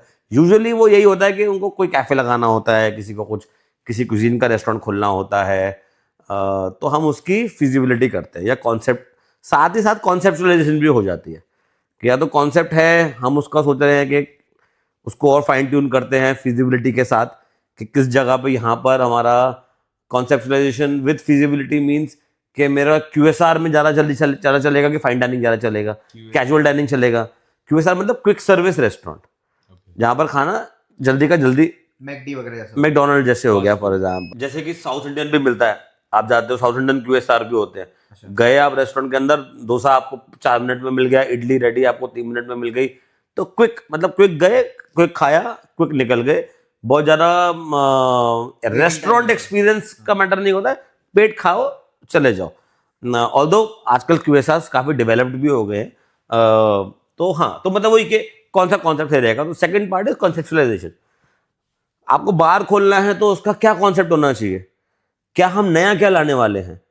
कैफे खोलना है तो कैसे हम, क्या चीज़ चलेगी, यहाँ पर डेजर्ट कितना होना चाहिए, यहाँ पर सेल्फ ऑर्डरिंग होना चाहिए कि कैजुअल होना चाहिए, म्यूजिक की स्ट्रैटेजी क्या होनी चाहिए, डेकोर कैसा होना चाहिए, आउटडोर होना चाहिए कि नहीं होना चाहिए, कॉफी बेस होना चाहिए कि टी बेस होना चाहिए, कि यहाँ पर सर्दी की जगह पे खोल रहे हैं, गर्मी में खोल रहे हैं, सर्दियों में क्या, गर्मियों में क्या।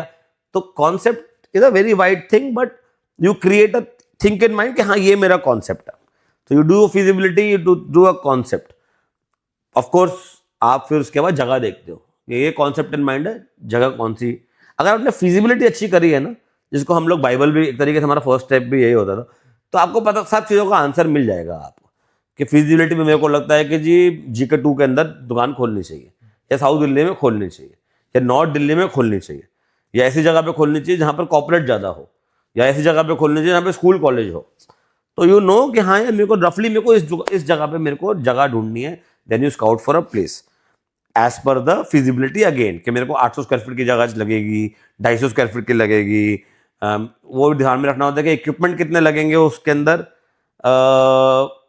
पिज़्ज़ेरिया लेना है, पिज़्ज़ेरिया बनाना है, तो मेरे को पता है मेरा पिज़्ज़ा ओवन इतना बड़ा आना है, मेरे को बेसिक ये 6-8 इक्विपमेंट चाहिए, उसके लिए किचन इतनी ज़रूरी होगी, 50 कवर का रेस्टोरेंट होगा तो बैठने के लिए इतनी जगह चाहिए होगी। तो ये सारा जो बेसिक वर्क होता है ये आपका निकल के आ जाता है। Then you scout for a place and you take the space. Once you have taken the space, then you do the kitchen planning. Basically area planning होता है कि मैं इतने में किचन बनाऊंगा और इतने में मेरे को मैं फ्रंट ऑफ द हाउस रखूंगा, बैक ऑफ द हाउस रखूंगा, फ्रंट ऑफ द हाउस रखूंगा। किचन प्लानिंग के फिर निटिग्रिटीज होती है कि मेरे को कुकिंग के लिए इतनी जगह चाहिए, मेरे को वॉशिंग के लिए इतनी जगह चाहिए, मेरे को प्रिपरेशन के लिए इतनी जगह चाहिए, मेरे को स्टोरेज के लिए इतनी जगह चाहिए।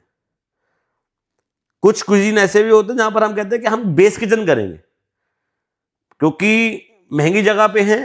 यहां पर अगर मैं स्टोरेज और प्रिपरेटरी आइटम के लिए मैं 300 स्क्वायर फीट लगा दूंगा, तो यहाँ तो रेंट ही 1000 रुपये स्क्वायर फीट चल रहा है, मैं क्यों 3 लाख रुपए खर्च दूँ, या 500 रुपये स्क्वायर फीट चल रहा है, मैं क्यों करूँ, वो मेरा काम थोड़ी सी दूर पे हो सकता है।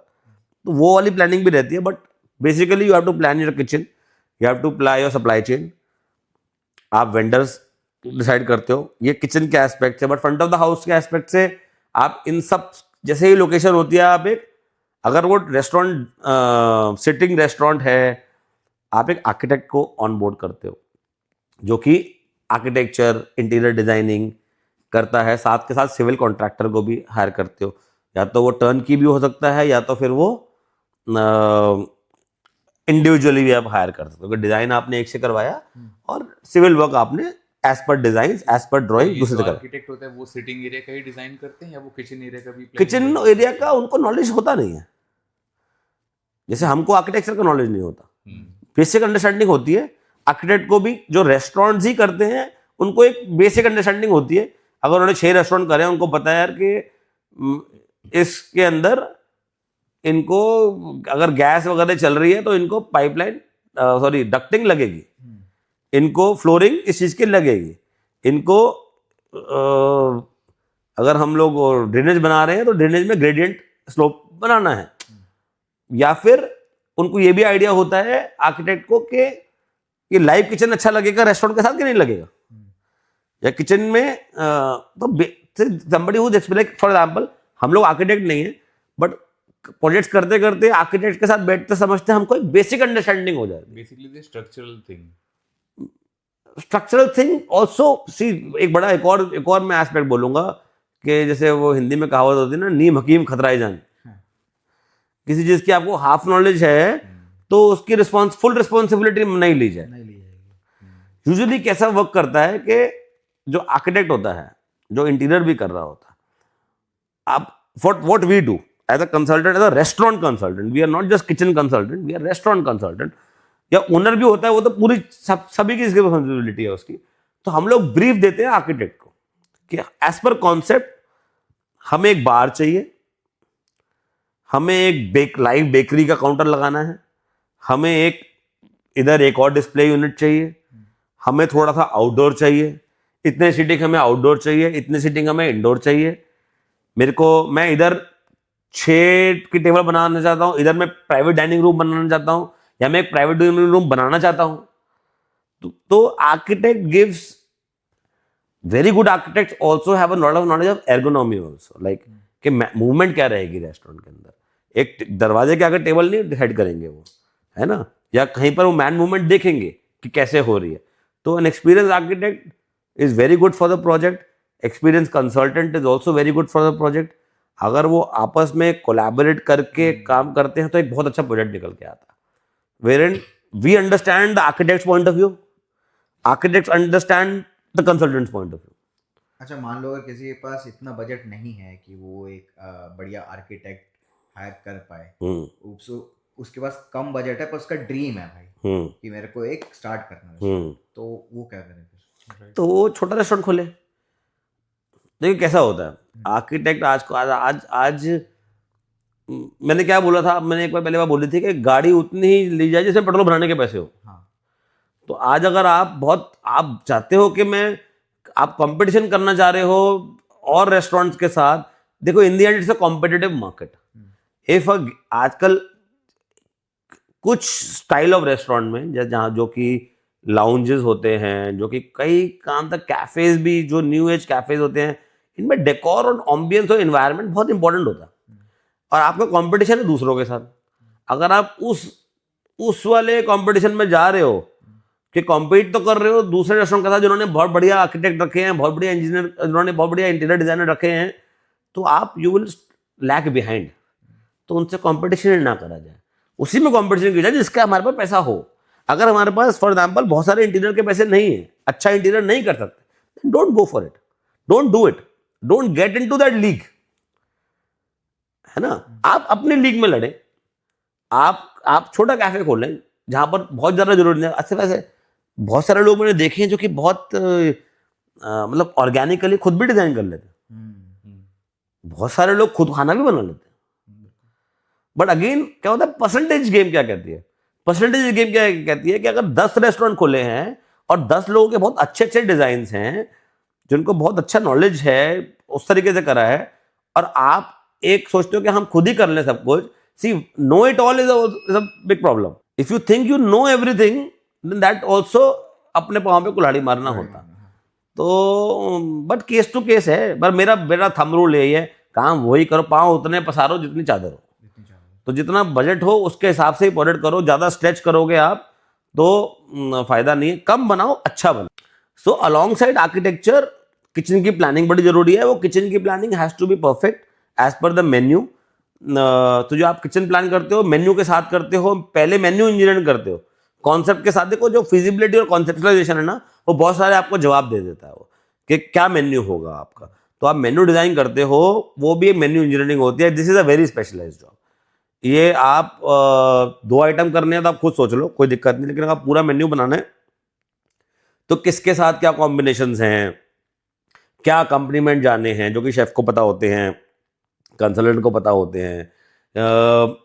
क्या क्या क्या आइटम रखने हैं मैंने, क्या प्राइसिंग क्या करनी है, कौन से मेरे स्टार आइटम्स होंगे, कौन से मेरे which gives me, there are certain items which gives you more profit, sell less, something which sells more gives you less profit, something which are unique, something which are a lot of different different kind of menu items, different sections, plus food cost का ध्यान रखना होता है, kitchen की capacity का ध्यान करना होता है, रेस्टोरेंट की कैपेसिटी का ध्यान करना होता है, इंग्रेडिएंट्स का ध्यान रखना होता है। तो बेसिकली इन शॉर्ट आपको मेन्यू इंजीनियरिंग करना है, आपको रेस्टोरेंट डिजाइन करना है, आपको स्टाफ की हायरिंग करनी है। Next step. हाँ, स्टाफ की hiring is also not a word I use team building. You have to build your team as per your concept. You hire कि मैं किस हायरार्की में कितने लोग रखूंगा। अगर मेरा हेड शेफ है जिसकी एडमिनिस्ट्रेटिव स्किल्स बहुत अच्छी हैं, लेकिन शायद उतना हैंड्स ऑन नहीं है, तो हमको अगला वाला जो शेफ है वो हमको ऐसा चाहिए जो कि हैंड्स ऑन हो, जो कि 6 लोगों से काम कराने की उसकी क्षमता हो, who can get things done. So you need one chef who could present very well, who could talk very well, one who has administrative skills, somebody who works good on tandoor. So her section में for example you keep one senior guy, couple of junior guys who can learn from them, and so overall there is a team building required. We don't usually say यार कि एक ही team आ गई, एक ही तरीके से आ गई, एक ही गांव से आ गई। That usually does not happen. So different experience, कोई 20 साल का एक्सपीरियंस का है, कोई 5 साल का है, कोई 2 साल का है, कुछ इंटर्न्स हैं, कुछ ट्रेनिंग कैप्टन्स हैं। तो लाइक सर्विस स्टाइल में भी ऐसे ही होता है कि you build your team, a nice team, that very important. You train your team, then comes training. You have to train them, very important. Pre opening training, उससे पहले ट्रेन किस चीज पे करोगे, तो प्रोसेसेस बनाने हैं। And we create SOPs, we create standard operating procedures. इतने बजे किचन खुलेगी, इतने बजे सामान आएगा, इतने बजे रेस्टोरेंट खुलने से पहले इतना मीज़ा प्ला होना चाहिए ना। मीज़ा प्ला मीन्स प्रिपरेशन, कि मेरे को तंदूर के अंदर फ्राइडे नाइट को मेरे को इतने पेड़े चाहिए तंदूरी रोटी के, इतने चाहिए नान के, मेरे को इतना किलो पास्ता उबला हुआ चाहिए, इतना किलो मेरे को व्हाइट सॉस चाहिए, इतना किलो रेड सॉस चाहिए, अगले दिन की ऑर्डरिंग 10 बजे हो जानी चाहिए, स्टाफ मेरा हर शिफ्ट में इतना होना चाहिए. For every small and big thing there has to be a process. The good restaurants work by the book, by the process. It's the process which runs the restaurant. लोग बदलते रहते हैं, process same रहता है, process improve होता रहता है, उसकी ट्रेनिंग होती है. हम गेस्ट को वेलकम कैसे करेंगे, हम रिजर्वेशन कैसे लेंगे, हम उनको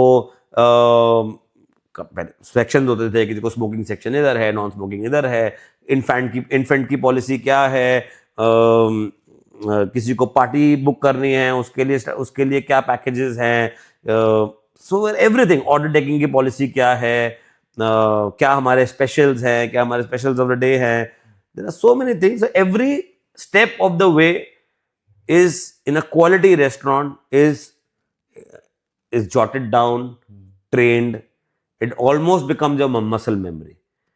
ऐसा होता था ना पहले रेस्टोरेंट में फोन उठाते ही बोलते थे. जैसे हम लोग ताज में काम करते थे, मचान में काम करते थे, रेस्टोरेंट में तो हम बोलते थे good evening Machan, Siddharth here, मैं हेल्प यू. अब वो मसल मेमोरी हो जाती थी. When you go to a different restaurant you have to quickly unlearn कि भाई अब मचान में नहीं है, अब हम हाउसिंग में है. नाउ वी गेट वो, तो मसल मेमोरी होता है कि फोन उठाया, good evening housing, Siddharth here, मैं help you. So you have to learn. Lot of people, new team होता है, they come from different restaurants. आप पहले दिन ही आके सोचो कि they will come together and work together very well, वो नहीं होता. तो हम लोग मॉक ट्रायल्स करते हैं. 6-8 दिन हम रेस्टोरेंट चलाते हैं, ऐसे ही ट्रायल्स करते हैं. कुछ इन्वाइटीज गेस्ट को बुलाते हैं, फिर मीडिया को बुलाते हैं, so on so forth. Of course bar बन रहा होता है तो बार का सेम प्रोसेस बार के अंदर होता है. बार का मेन्यू बनता है, ग्लासवेयर खरीदा जाता है, किचन का भी इक्विपमेंट फाइनलाइज होते हैं, तो इक्विपमेंट खरीदे जाते हैं. उसके लिए आप भी 5-6 कंपनी से डिस्कस करते हो कौन सा इक्विपमेंट कौन सी कंपनी दे रही है. यहाँ पर भी एक्सपीरियंस काम आता है. फॉर एग्जाम्पल अभी क्या करते हैं हम लोग, प्रोजेक्ट होता है तो भी हम 4 कंपनी से मिलते हैं, नहीं भी हो रहा होता है तो भी हम मिल रहे होते हैं कि हमको पता रहता है यार कि इक्विपमेंट की कंपनी है क्या नया प्रोडक्ट ला रही है, डिस्प्ले काउंटर्स आ रहे हैं कैसे नए आ रहे हैं, अवन्स आ रहे हैं मार्केट में कैसे नए आ रहे हैं. So so that we can give fresh inputs to the guest, we can come up with some fresh ideas. कि आजकल सर हम जिलेटो बना सकते हैं, बड़ा अच्छा आ रहा है. आजकल हम लोग कोन ऐसा कर सकते हैं, आजकल हम लोग culinary concept, equipment concepts, utensils also, glassware also, uniforms also. So there are so many things. Uniforms कितने इंपॉर्टेंट? बहुत बड़ी इंपॉर्टेंट है. एक तो पहली बात वो आपके रेस्टोरेंट की पहचान बन जाती है. कई बार ना आपको अगर आप रेस्टोरेंट, कुछ आप फेमस रेस्टोरेंट की बात करो ना, तो उनकी यूनिफॉर्म ही ध्यान में आती है पहले कि डोमिनोज वाले ब्लू कलर की शर्ट पहनते हैं, वो मैकडोनल्ड वाले वो हल्की सी रेडिश शायद येलोइश पहनते हैं. कॉफी हाउस में जैसे ऊपर पगड़ी पहनते हैं. करेक्ट है ना. दैट बिकम्स योर, आपकी एक वो पहचान बन जाती है रेस्टोरेंट की. सो यूनिफॉर्म ही है, इट ब्रिंग्स यूनिफॉर्मिटी. कि मेरे सारे मैनेजर्स एक तरीके के कपड़े पहनते हैं, सब लोग टाई लगाते हैं, या सब लोग, सारी लेडीज अगर आप अच्छे होटल में जाओगे, ताज में जाओगे, सब लोग साड़ी पहनते हैं. Depicts the Indian culture. तो वो यूनिफॉर्मिटी आती है, they make them look good. To a certain extent is also is a protective gear also. Uniform के अंदर आपकी कैप भी आती है, यूनिफॉर्म के अंदर आपके एप्रन भी आते हैं, विच उसके अंदर कभी कभार आप कुछ सामान भी रखते हो, कभी कभार आपको वो सर्दी गर्मी में भी काम आती है. सो uniform is definitely part of, I mean, नहीं तो क्या होगा यार, सब लोग कोई यूनिफॉर्मिटी क्यों भी जरूरी है भैया, क्योंकि अगर सब लोग अपने घर के कपड़े पहन के आएंगे तो कोई आदमी अच्छा शर्ट अफोर्ड कर पाता है, कोई आदमी नहीं कर पाता. किसी के जूते 8,000 के हैं, किसी के 500 रुपए के हैं, लेकिन जब आप रेस्टोरेंट के आते हो तो यू आर ऑल यूनिफॉर्म, आप सब एक बराबर हो. तो वो यूनिफॉर्म यही करता है, आपको कंपनी प्रोवाइड करती है. इट ब्रिंग्स कस्टमर और स्टाफ के बीच में एक थोड़ा सा डिफरेंशिएट. बिल्कुल बिल्कुल. Yes, having said that, we have recently worked in a couple of restaurants जहां पर ऐसा नहीं है. It's a kind of breath of fresh air, but it was actually good experience to learn that everybody coming with their casual clothes. if I have to justify it, I would say that in a way not considered as employees, considered as part of the family. People are coming, and I mean, depend. If I was in Mumbai, lot of the people were actually could afford good clothes also. But then I saw, I mean, there are always plus and minuses. I really saw sometimes some people who could not afford that great shoes, or which somebody else who's from a affluent background could. Sometime there is कि यार हम एक pressure भी रहता है कि हमको अच्छा कपड़ा पहन के जाना है यार. So I'm divided on that, but if pulled out well, I mean, now Gen Zs are coming, new age restaurants are coming, but traditionally I would say I am in मतलब uniforms are they मतलब बड़े सारे ना issues create हटा देता है. होता है ना कई बार यार कि प्रॉब्लम क्या होता है, सुबह उठ के यार पहने क्या आज, और आज आदमी के बाद जब काम बहुत होता है ना तो उसमें एक और काम डाल दिया कि पहने क्या. यहाँ पे यूनिफॉर्म होते हैं तो हमने सोचना ही नहीं क्या पहने, पहुंच जाए. यूनिफॉर्म तो होटल ने अच्छे से धो के क्रिस्प करके लगा के रखी हुई है. तो टेक्स वन, तो क्या होता है otherwise see lot of people are also working, are staying alone, then they have to go back home, wash the clothes, get it ready. Sometime मैं देखता हूँ कि यार लोग फिर वो अनप्रेस्ड कपड़े में आ गए, या कुछ कोई फटा हुआ कुछ पहन के आ गए, so on so forth. But in general, principally, uniforms, I am in support of uniforms. They take away a lot of issues. Yeah. Now, coming back to the topic once again, मैं ये पूछना चाह रहा था कि जो kitchen equipment होते हैं तो उनको सिलेक्ट करते टाइम पे, उनको परचेज करते टाइम पे, should we have the suggestions and opinions of the staff as well या शेफ्स, क्योंकि उन्हीं को ये अल्टीमेटली पता है कि क्या इक्विपमेंट की उनको रिक्वायरमेंट है और किस तरीके से वो लोग. ट्रू. तब यूजुअली क्या होता है कि आपने रेस्टोरेंट खोला है, ठीक है ना. अब जैसे हम लास्ट स्टेप पे बताने में थे ना कि हम लोगों ने स्टाफ हायर किया, तो आप स्टाफ कब हायर करोगे? जब रेस्टोरेंट खोल रहे हो तो at what stage do you hire the staff? जब आपका किचन बनने से पहले, किचन की ऑर्डरिंग होने से पहले, इक्विपमेंट की ऑर्डरिंग होने से पहले, या कि आज इक्विपमेंट बन के आने में 15-30 दिन 45 दिन लगते हैं. आपका एक 25-30 लाख रुपए के इक्विपमेंट्स आ रहे हैं, कंपनी बना रही है, उनको एक सेट टाइम लगता है. अब उस समय पे आप कितना स्टाफ हायर करना चाहते हो जिनको आप फीस दोगे, उनकी सैलरी दोगे. So that's a decision one has to take. तो यूजुअली लोग क्या करते हैं, इसके अंदर कंसल्टेंट एडवाइस कर देता है, क्योंकि कंसल्टेंट आपके साथ पहले दिन से होता है, वो आपके साथ फिजिबिलिटी कर रहा था, कॉन्सेप्ट बना रहा था, उस कॉन्सेप्ट के हिसाब से वो आपके इक्विपमेंट डिजाइन करता है. और वो कंसल्टेंट क्या होता है, वो उन्होंने शेफ्स के साथ काम किया होता है, तो उनको पता होता है कि यूजुअली में शेफ्स लोगों की क्या रिक्वायरमेंट होती है. उन्होंने कई रेस्टोरेंट में काम किए हैं, तो उनको पता होता है. दैट इज एक तरीके से वही बात हो गई कि वो जो शेफ्स लोगों को चाहिए होता है वो कंसल्टेंट बता पाता है. और उस केस में आप स्टाफ तभी हायर करते हो जब आपका इक्विपमेंट आ जाता है और अब आप खोलने के लिए रेडी हो रहे होते हो, which saves a lot of money. Otherwise क्या होता है, आपको शेफ, मैनेजर सब तभी हायर करना होता है जब आपकी जगह अभी आपने ली है. क्यों? क्योंकि नहीं तो किचन प्लानिंग कौन करेगा, एडवाइस कौन बताएगा? तो वो हेड शेफ बताएगा.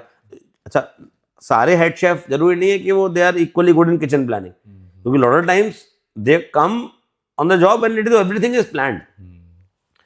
तो but yes, once you are done with that, वैसे बारटेंडर्स होते हैं. बारटेंडर्स में भी for example if whenever we consult on a beverage this thing, तो since we have worked in bar, तो हमें पता है कि क्या ग्लासवेयर चल रहे हैं, क्या नहीं कर रहे हैं. To answer you, it's important definitely to take the opinion. आप कैसे बना अपने मर्जी से होना, आप किचन डिजाइन कर लोगे. किचन डिजाइनिंग बहुत जरूरी है, बार डिजाइनिंग भी बहुत जरूरी है. गलत हो जाती है, एक चीज इधर की जगह इधर हो जाए तो भी गलत हो जाती है.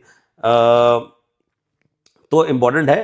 जनरली टू पैसा बचाना है तो आप सारा स्टाफ मत हायर करो. May be you can hire one of the chefs, main chef और a main bartender, or a consultant on board who will help you plan the kitchen. और उसके बाद आपको कुछ नया करना होता है तो आप डेफिनेटली शेफ की आज किसी को कॉम्बी अवन चाहिए, या उसको वही पिज्ज़ा उसको ब्रिक अवन के अंदर बनाना है, या उसको बेकरी के लिए क्या इक्विपमेंट चाहिए. तो ऐसा होता है. बट एक ही चीज़ डिसाइड करते हैं जनरली लोग, क्योंकि स्टाफ भी बदलता रहता है. आज एक स्टाफ बोलता है मेरे को तो जी इस चीज़ में इस कंपनी के इक्विपमेंट के साथ काम करने में कंफर्टेबल है, फिर वो 6 महीने में छोड़ जाएगा, साल भर में छोड़ जाएगा, फिर दूसरा कहेगा मेरे को उसमें कंफर्टेबल है, तो we can not change it every time. So एक standard equipment which is true for everybody. Again this comes with experience कि कौन सी चीज़ इस स्टैंडर्डाइज्ड है, एक्सेप्टेबल है. Changes can always happen. Chef कहाँ से हायर करें स्टार्टिंग में, जब इस चीज़ की नॉलेज शेफ या स्टाफ जैसे होता है? देखिए मतलब क्यों व्हेन वी आर इन्वॉल्व तो हम लोग हायर करते हैं. हाँ, हम लोग कैसे हायर करते हैं उसका मैं आपको थोड़ा सा इनपुट दे सकता हूँ कि कैसा होता है. I actually very tough for me to visualize. I try to visualize कि किसी को नहीं पता तो उसके लिए क्या करेगा बेचारा वो. क्योंकि कई बार लोग ट्रेडिशनली लोग क्या करते थे, दूसरे रेस्टोरेंट में जाते थे, देखते थे यार कहीं से वो कोई मालिक वालिक तो नहीं देख रहा, अपना नंबर कार्ड दे के ना, है ना, दे देते थे. उसको पोचिंग बोलते हैं कि दूसरी जगह से पोच कर लिया. सब समझदार हो जाते हैं आजकल. और मैंने बोला ना, अगर स्टाफ खुश रख रहा है ना मालिक उनको, तो वो भी लेगा, वो भी सबके आगे बात नहीं करेगा. तो क्या this is a traditional way. But कितना ही मालिक, अगर कोई और आदमी रेस्टोरेंट खोलने जा रहा है, आज 1 करोड़ का रेस्टोरेंट खुल रहा है, वो किसी और धंधे में लगा हुआ है, उसके बाद कहाँ इतना समय है कि वो 36 रेस्टोरेंट में जाएगा. लेकिन करते थे, अच्छे लोगों को देखा है हमने. हम लोग ताज में काम करते थे तो बहुत लोग आते थे कि यार हम लोग कुछ बाहर खोल रहे हैं, आप हमारे साथ चलो, हमारे को ज्वाइन कर लो, हमारे को ज्वाइन कर लो. वो टिकते हैं फिर चेंज करने के बाद? वो डिपेंड करता है, अगर अच्छा लग रहा है, अगर all the answers goes back. मैंने देखे हैं लोग टिकते हुए. मेरे कुछ सीनियर्स थे, उन्होंने कई साल ताज में काम किया, फिर अच्छी कंपनी में बहुत सालों तक तो किया ही. हमको कहते थे रिटायर भी यहीं से हो गए. बट एक टाइम आता है, they look at another job, दूसरी जगह गए, वहाँ पर भी अच्छे से टेकन किया, सीनियर पोजीशन पे हैं, अभी भी कर रहे हैं. काफ़ी कुछ आदमी की खुद की पर्सनैलिटी पे भी होता है, you know, how well do you adjust. देखो हर बारी जरूरी नहीं है कि सिस्टम की होगा, आपकी खुद की एडजस्टेबिलिटी कैसी है to adjust into different modes. कि जरूरी नहीं है कि आपको 5 स्टार होटल में काम कर रहे हो, वहाँ पर जो एक्सपीरियंस मिल रहा है वो आपको स्टैंडअलोन में मिलेगा. स्टैंडअलोन में डिफरेंट फैसिलिटीज हैं, डिफरेंट रोल है. आप हो सकता है होटल के अंदर असिस्टेंट मैनेजर हो और फिर स्टैंडअलोन में आके आप हेड ऑफ ऑपरेशंस हो. सैलरी भी ज़्यादा है और पोजीशन भी ज़्यादा है, लेकिन फैसिलिटीज होटल वाली नहीं है. शायद आपको कई को बताना पड़ता है कि नहीं यार ये रेस्टोरेंट है, वो पूछता है अच्छा क्या कुजीन है. आप होटल में बताते हो तो अच्छा जी आप हायत होटल में काम करते हो, आप ITC में करते हो, आप ताज में करते हो. तो एक सिंपल और एक स्टैंडर्ड यार- वे किया है कि किस तरीके से हम लोग एक शेफ हायर करें, मतलब जैसे कि हाँ, तो जैसे कि मैं, मुझे अगर हायर करना हुआ हाँ तो मैं सबसे पहले किसको अप्रोच करूंगा, कैसे अप्रोच करूंगा, या ऑनलाइन अगर इस चीज का कोई हाँ, तो देखिए आजकल yes today things are online also. आप लिंक्डइन पे बना सकते हो, आप लोग Naukri.com पे जा सकते हो, व्हाट्सएप ग्रुप्स होते हैं. अब यही बात आ जाती है. तो हाँ, तो हाउ डू वी हायर. सो हमारा एक नेटवर्क होता है. सो फॉर एग्जाम्पल अगर मेरे को अच्छे होटल की हायरिंग करनी है, हम सब शेफ्स लोगों के ग्रुप्स हैं, हम लोग 4 मैसेजेस डालते हैं, वो 4 आगे अगले और 4 लोगों को डालते हैं, फ़ोन आने शुरू हो जाते हैं, सर कहाँ की ओपनिंग है बताओ, हम CV भेजते हैं. इन जनरल भी हम स्टाफ लोगों के टच में रहते हैं, हमें पता होता है कि कौन कहाँ पे काम कर रहा है, कौन looking for a change. Sometimes even if we don't have a right job for that person right now, but we know he is looking for a change, so we keep that in mind. Also we talk to fellow chefs. हमारे mentors हैं, हम उनको बोलते हैं कि साहब हमको कुछ एक बढ़िया इटालियन का शेफ चाहिए, हमको एक अच्छा बारटेंडर चाहिए. So एक network is, I think from 20 years we are doing, हम नेटवर्क के बेसिस पे ही रिक्रूटमेंट करते हैं. क्यों? क्योंकि रेफरेंस से आते हैं, हमें पता होता, रेफर करने वाले को भी पता होता है कि किस चीज़ की रिक्वायरमेंट हो रही है. ऑल्सो व्हेन दे नो कि कोई हमको जानता है कि हम किस स्टैंडर्ड के रेस्टोरेंट खोलते हैं, तो they are kind of sure कि चलो सर खोल रहे हैं तो अच्छा ही खोल रहे होंगे, SOPs बने हुए होंगे, ट्रेनिंग होती होगी, ये ओनर को भी थोड़ा ट्रेन करके रखा होगा कि कैसे हम स्टाफ को रिटेन किया जाए, इजीली आ जाते हैं. वर्सेस समझ लो आपने बोला आप खोलना चाह रहे हो, वो पूछेगा पहले, आप पहले इंटरव्यू आपका लेगा. कई बार फर्स्ट ऑफ क्या जी आप क्या करते हो, आपने कितने रेस्टोरेंट खोले हैं, आपको समझना रहता है कि चला पाएंगे नहीं चला पाएंगे. क्योंकि 6 महीने में अगर आप बंद हो जाएगा रेस्टोरेंट, तो मेरी तो नौकरी, मेरे को तो ना आप पालोगे. Job security is very important. तो यहाँ पर हेल्प करता है कि अगर एक्सपीरियंस बंदा काम करता है. आज लेकिन अगर आप 20 साल तक रेस्टोरेंट में काम करते हो, मैनेजर ही हो, आप आज अगर खोलना चाहते हो तो आप स्टाफ ले आओगे और आपके साथ जो काम कर रहा है उसको पता है is a very talented manager, I know he will run.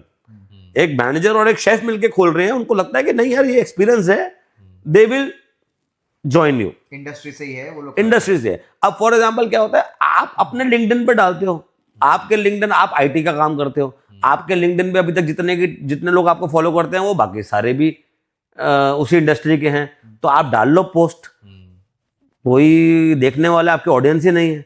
हाँ, आप ये कर सकते हो, आजकल तो मैंने बोला ना, आप उसके अंदर जॉब पोस्टिंग भी कर सकते हो, पोर्टल्स तो हैं ही, naukri.com ये सब है ही।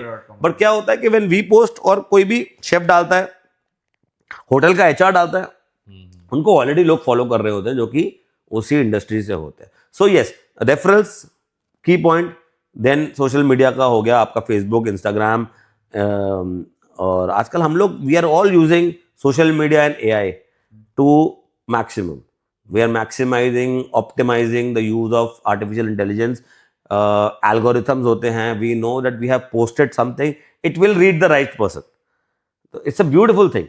क्या होता है कि आज का अगर आज अवन सर्च कर रहा हूं तो मैं एक बार डालता हूं कि यार I am searching for oven, खत्म हो जाता है। बट कुकीज कैसे काम करता है, अगली बार उनको पता है कि मैं रेस्टोरेंट खोल रहा हूं, मेरे को डिस्पोजेबल कंपनीज के भी आने लग जाएंगे, कॉफी मशीन का भी आने लग जाएगा।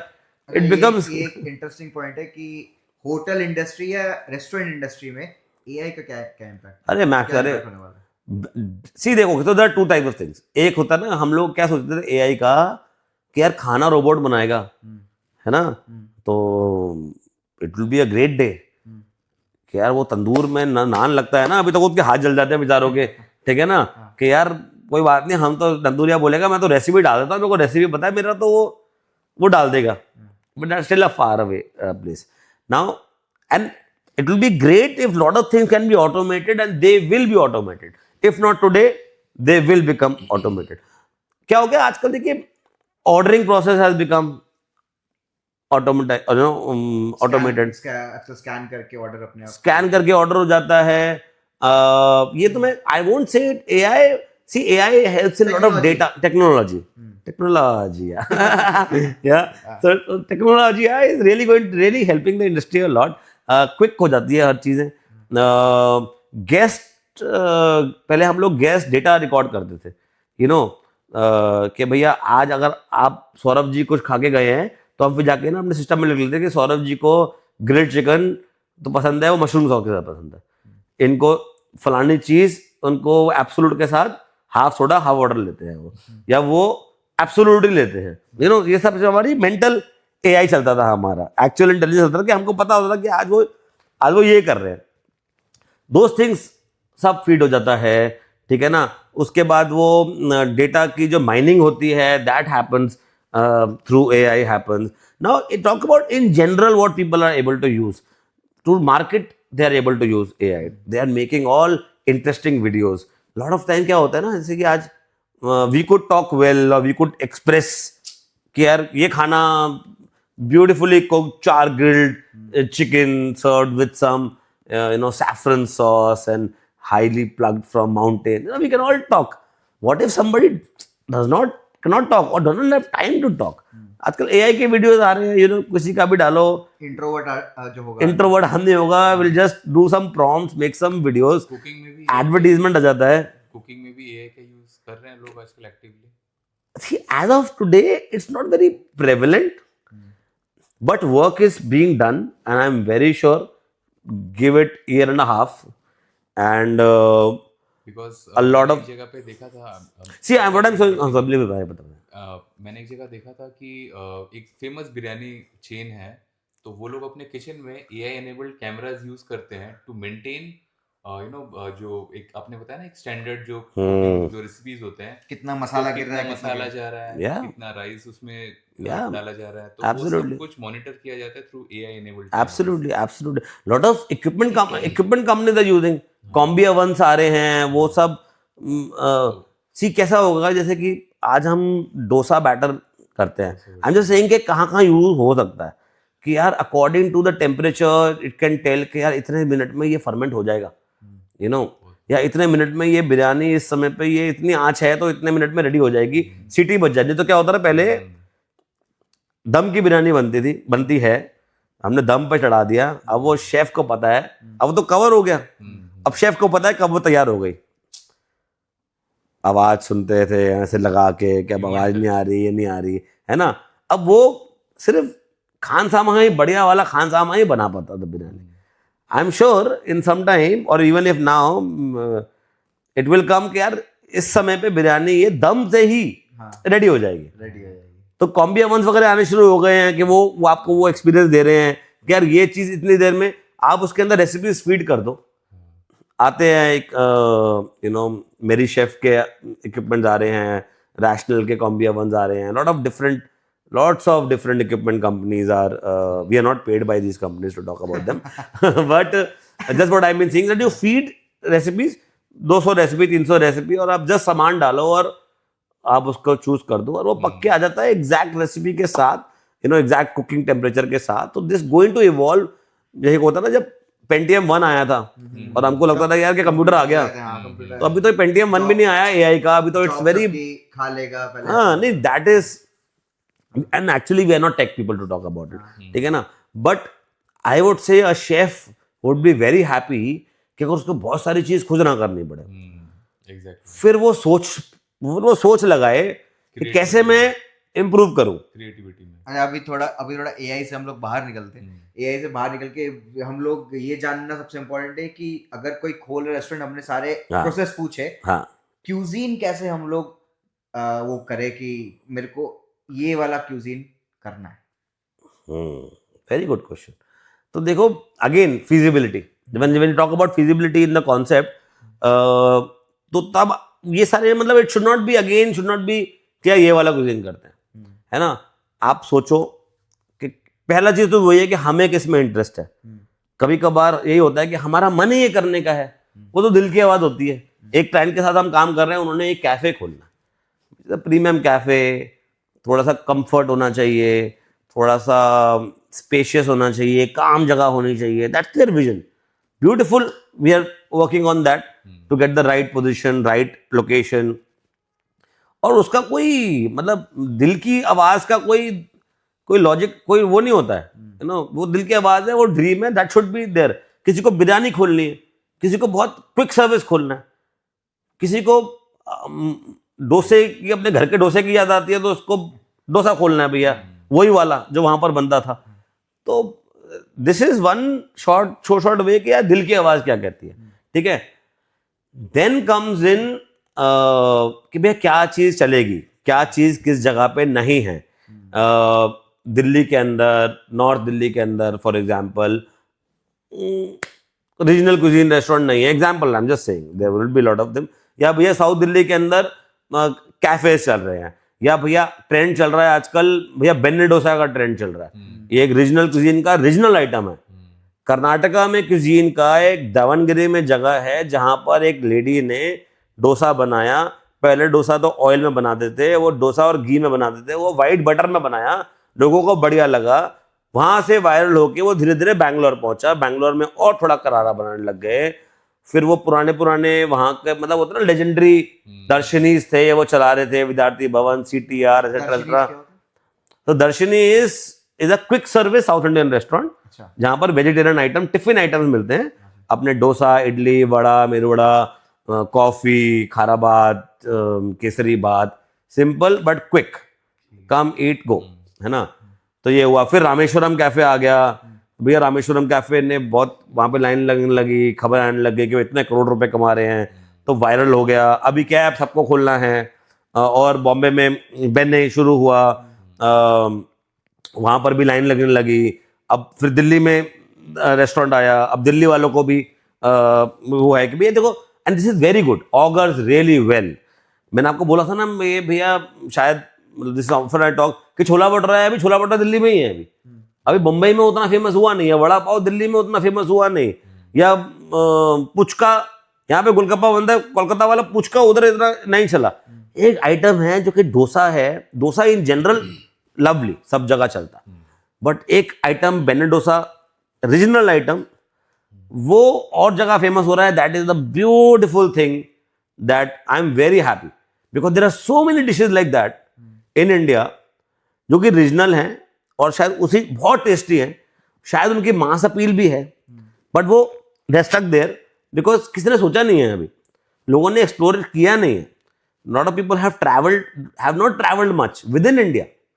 तो क्या होता है, बाहर से कॉन्सेप्ट फिर भी आ जाते हैं, पिज्जा आ गया, बर्गर आ गया, बट लॉट ऑफ, मतलब अगर आप स्नैक्स की बात करो तो आंध्रा में एक अलग लिस्ट ऑफ स्नैक्स है. मैसूर भज्जी है, पुल्लुगुलू है, मतलब there are so many. Mangalore bhajiya, Mangalore buns हैं, है ना. आप चेटीनाड स्नैक्स अलग हैं, मिर्ची भज्जी अलग है, बनाना के उसकी रॉ बनाना के फ्रिटर्स अलग हैं, भजिया अलग है, वड़ा पाव है. वड़ा पाव आपको कलकत्ता में फेमस नहीं है. कलकत्ता में अभी तो काठी रोल आ गया, काठी रोल साउथ इंडिया में फेमस नहीं है. There are lot of dishes. It would be great if you can pick up things like that. Dosa is that example. Benne dosa is one example. घी पोड़ी लोगों को समझ में आने लगे कि पोड़ी क्या होती है. So how to pick cuisine? So this is India में बैठ के there is so much cuisine mining one can do. Momos के साथ हुआ. Momos became a rage. Momos मेरे को याद है, मैंने तो पहली बार खाया ही तब था जब मैं 12th क्लास पास कर चुका था. 2003 में मेरी गर्लफ्रेंड ने खिलाया था, और मेरे को याद है वो क्या है, खाओ, और वो मिर्ची की चटनी लेके मैं फैंटा ढूंढ रहा था, फैंटा पिला दो. मेरे को इतनी मिर्ची लगी, मैंने कहा ये क्या खिला दिया भाई मेरे को. फर्स्ट टाइम ऐसे ही हुआ, लोग खा रहे थे, तब स्टार्ट ही हुआ था. स्पाइसी मिलता था, स्टीम ही मिलता था. मैंने मोमो सबसे पहले खाया था दिल्ली हाट में. करेक्ट. मैंने खाया था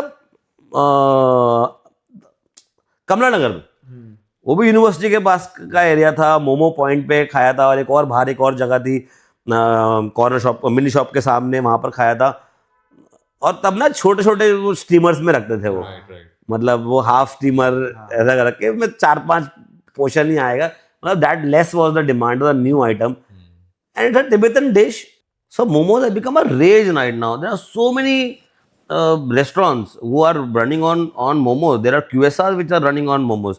Back in 2002, who would have thought that this is one cuisine, and cuisine का भी एक dish है, you know, now which has become a full segment.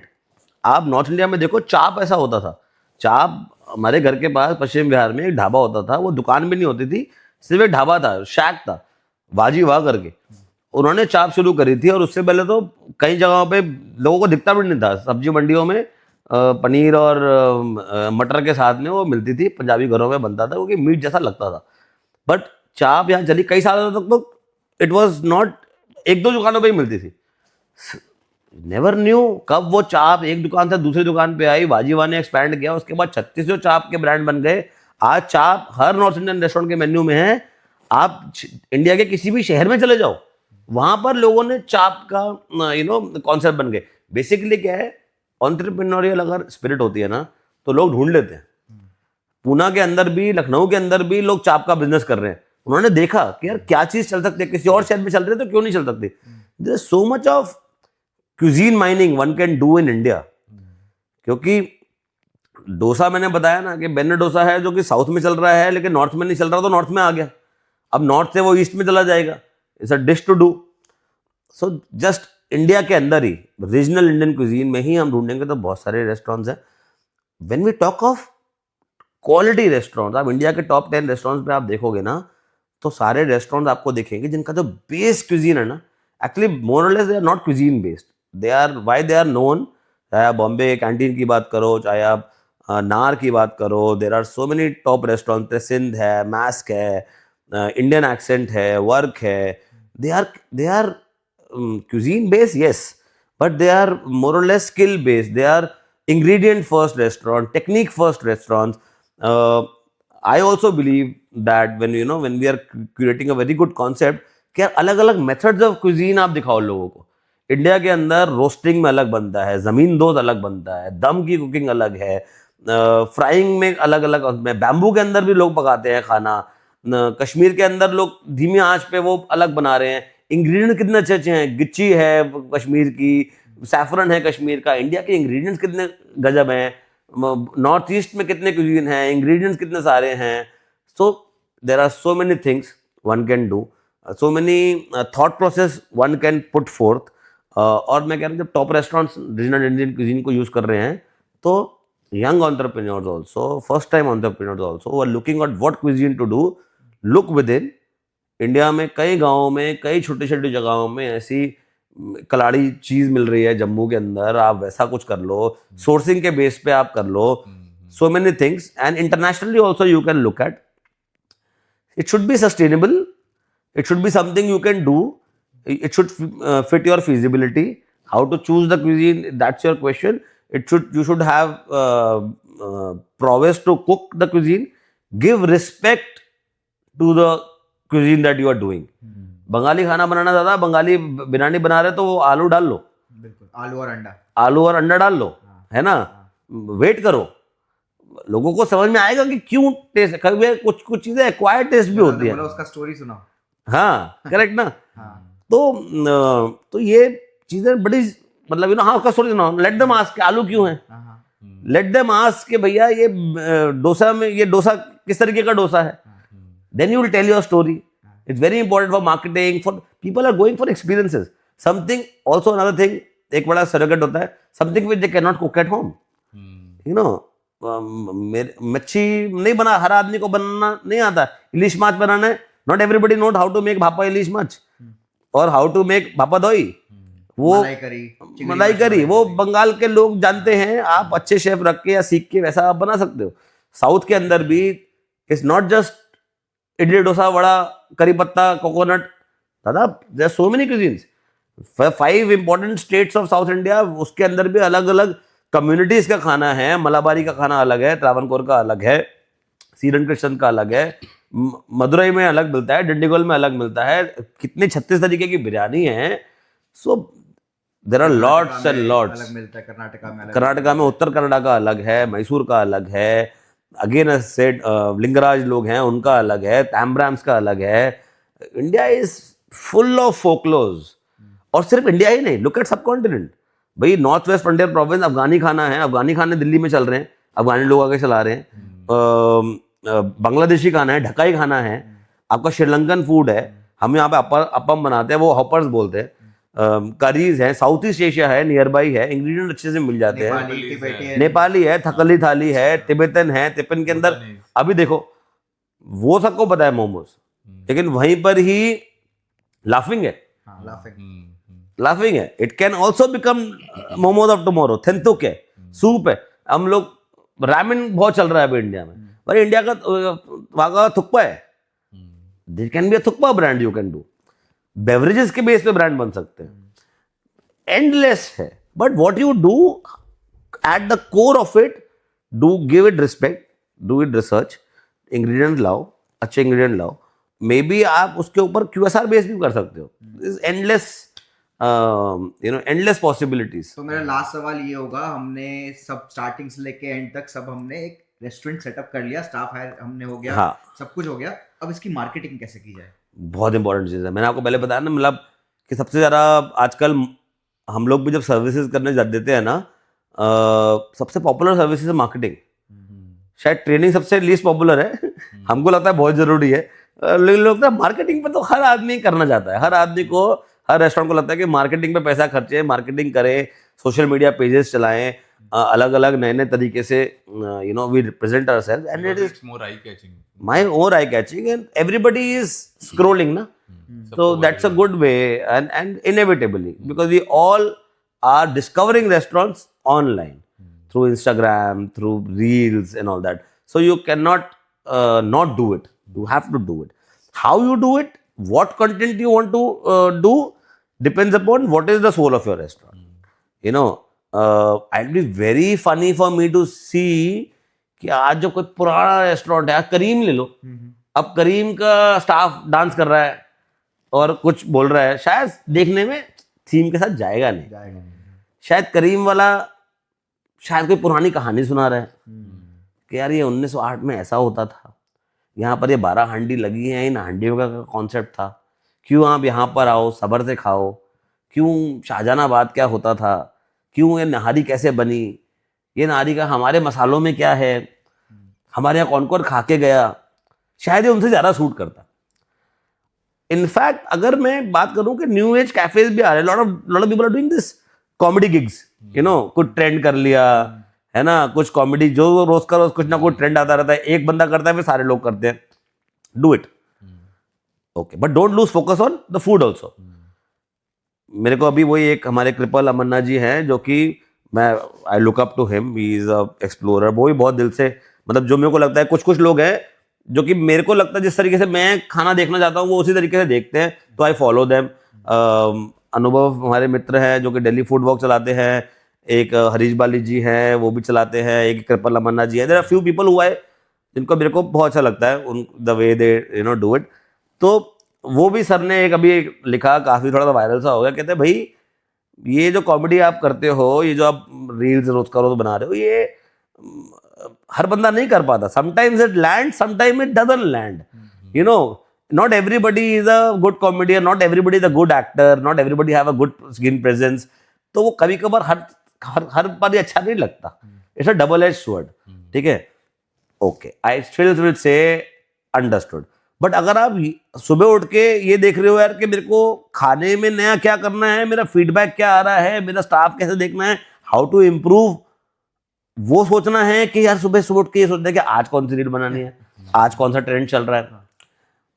But I can say I totally agree with mister Amanna that totally good, food should be first, our thought process should be food related, but ठीक है, inevitable है, बाकी लोग कर रहे हैं, peer pressure है, हमको लगता है उनके लिए काम किया, हम भी करें, let experts do that, but you don't lose focus on the food. Now comes how to do marketing. I think decide as to what is the style, and for example storytelling, but I think it's very important, something people are interested in. Why are you doing this cuisine? Are you doing it, कितना, मतलब अगर कोई बोलता है क्यों खोला है भाई रेस्टोरेंट, पैसे कमाने के लिए खोला है ना जी, मैं चाहता हूँ आपकी जेब से पैसा हमारी जेब में आ जाए, है ना, in the core of it people want profit, right, but that's not what people want to hear, right, और सिर्फ यही सोच के करोगे तो शायद अच्छा प्रोडक्ट निकल के भी नहीं आएगा, you know, people want to know what kind of research has gone into it, what are the ingredients that have gone into it, what is the journey, वो शेफ जो काम कर रहा है उसकी जर्नी क्या है, basically it's not just the food, it's also the history behind it, history behind it, क्यों हो रहा है, क्यों बन रहा है, educate me, if I am eating, अगर मैं चेन्नई में बैठ के चाप खा रहा हूँ भैया तो मेरे को बताओ तो सही है क्यों खा रहे हैं, सही बात है। अगर मैं कोलकाता का पुचका खा रहा हूँ यहाँ पर, मैं तो गोलगप्पा खाता हूँ, वो अलग ही स्वाद है, उसका अलग स्वाद है, तो मेरे को थोड़ा I want to know with यार स्टोरी सुना, ऐसे होता ना फाइन डाइनिंग में ना, वही चीज स्टोरी के साथ 200 रुपये महंगी हो जाती है ना, तो but even when you introduce something new, people want to be educated about it, it helps in selling, it helps in having a good experience also. See, for example, I'll tell you, so a while back, I am very bullish on South Indian restaurants, especially Darshini type restaurants. We these days are totally promoting कि यार दर्शनी restaurant खोलते हैं, ये इडली डोसा वड़े के या बेने डोसा स्टाइल डोसाज ये लगाते हैं भैया, क्विक फूड है और ट्रेंड में भी है और चलेगा, तो ये तो एक तो तरीका है कि यार ठीक है जी, दूसरे लोग कर रहे हैं आप कर रहे हो। तो साउथ इंडियन क्विजीन में क्या हुआ कि मेरे को बड़ा इंटरेस्ट बना, after this is just a story and I am telling you how if it lands or not, you know why stories is important. If I am going to start a dosa place or a south Indian place, so what happened was after corona I took a sabbatical कि यार मेरा बड़ा समय waste हो गया और मैं निकल गया साउथ इंडिया के टूर पे, ठीक है ना, I took a sabbatical from projects, no restaurant projects we were only doing writing, I was writing for Hindustan Times that time, I needed more content, I wanted to go out, and I did not come home for 193 days. For 7 months मैं अलग अलग गाँव में, अलग अलग घरों में, अलग अलग लेजेंडरी रेस्टोरेंट्स में, साउथ इंडिया के 3 स्टेट के अंदर मैंने 193 दिन, 7 महीना करीब करीब मैंने 19 स्टेटों में निकाल दिया। Every day I'm eating a dosa somewhere, I'm eating a vada somewhere, I'm eating a thatte idli somewhere, I'm going to the places where it started, और मेरे को वो रेस्टोरेंटर्स के साथ बैठना, उनसे दोस्ती बनाना, उनका इंटरव्यू लेना, उनके बारे में लिखना, उनकी किचन को समझना, और मेरे को वो खाने से मोहब्बत हो गई इतना कि मेरे को लगा यार इसमें, और मैंने पहले भी थोड़ा बहुत इसका सीड यही था कि मैंने दिल्ली में भी कुछ रेस्टोरेंट में काम किया था, मैंने हैदराबाद में पढ़ाई करी है, मेरे को ये south India, you know, the balance that they have, the spices, the culture, ये बहुत प्योर लगता है, मतलब बहुत मज़ा आता है, बड़ा स्पिरिचुअली फूड है, डोसा वड़ा इडली ये सब बड़ा मज़ेदार खाना है। तो इस पर मैंने फिर रिसर्च भी करी, फिर मेरे को बहुत मोहब्बत भी हो गई।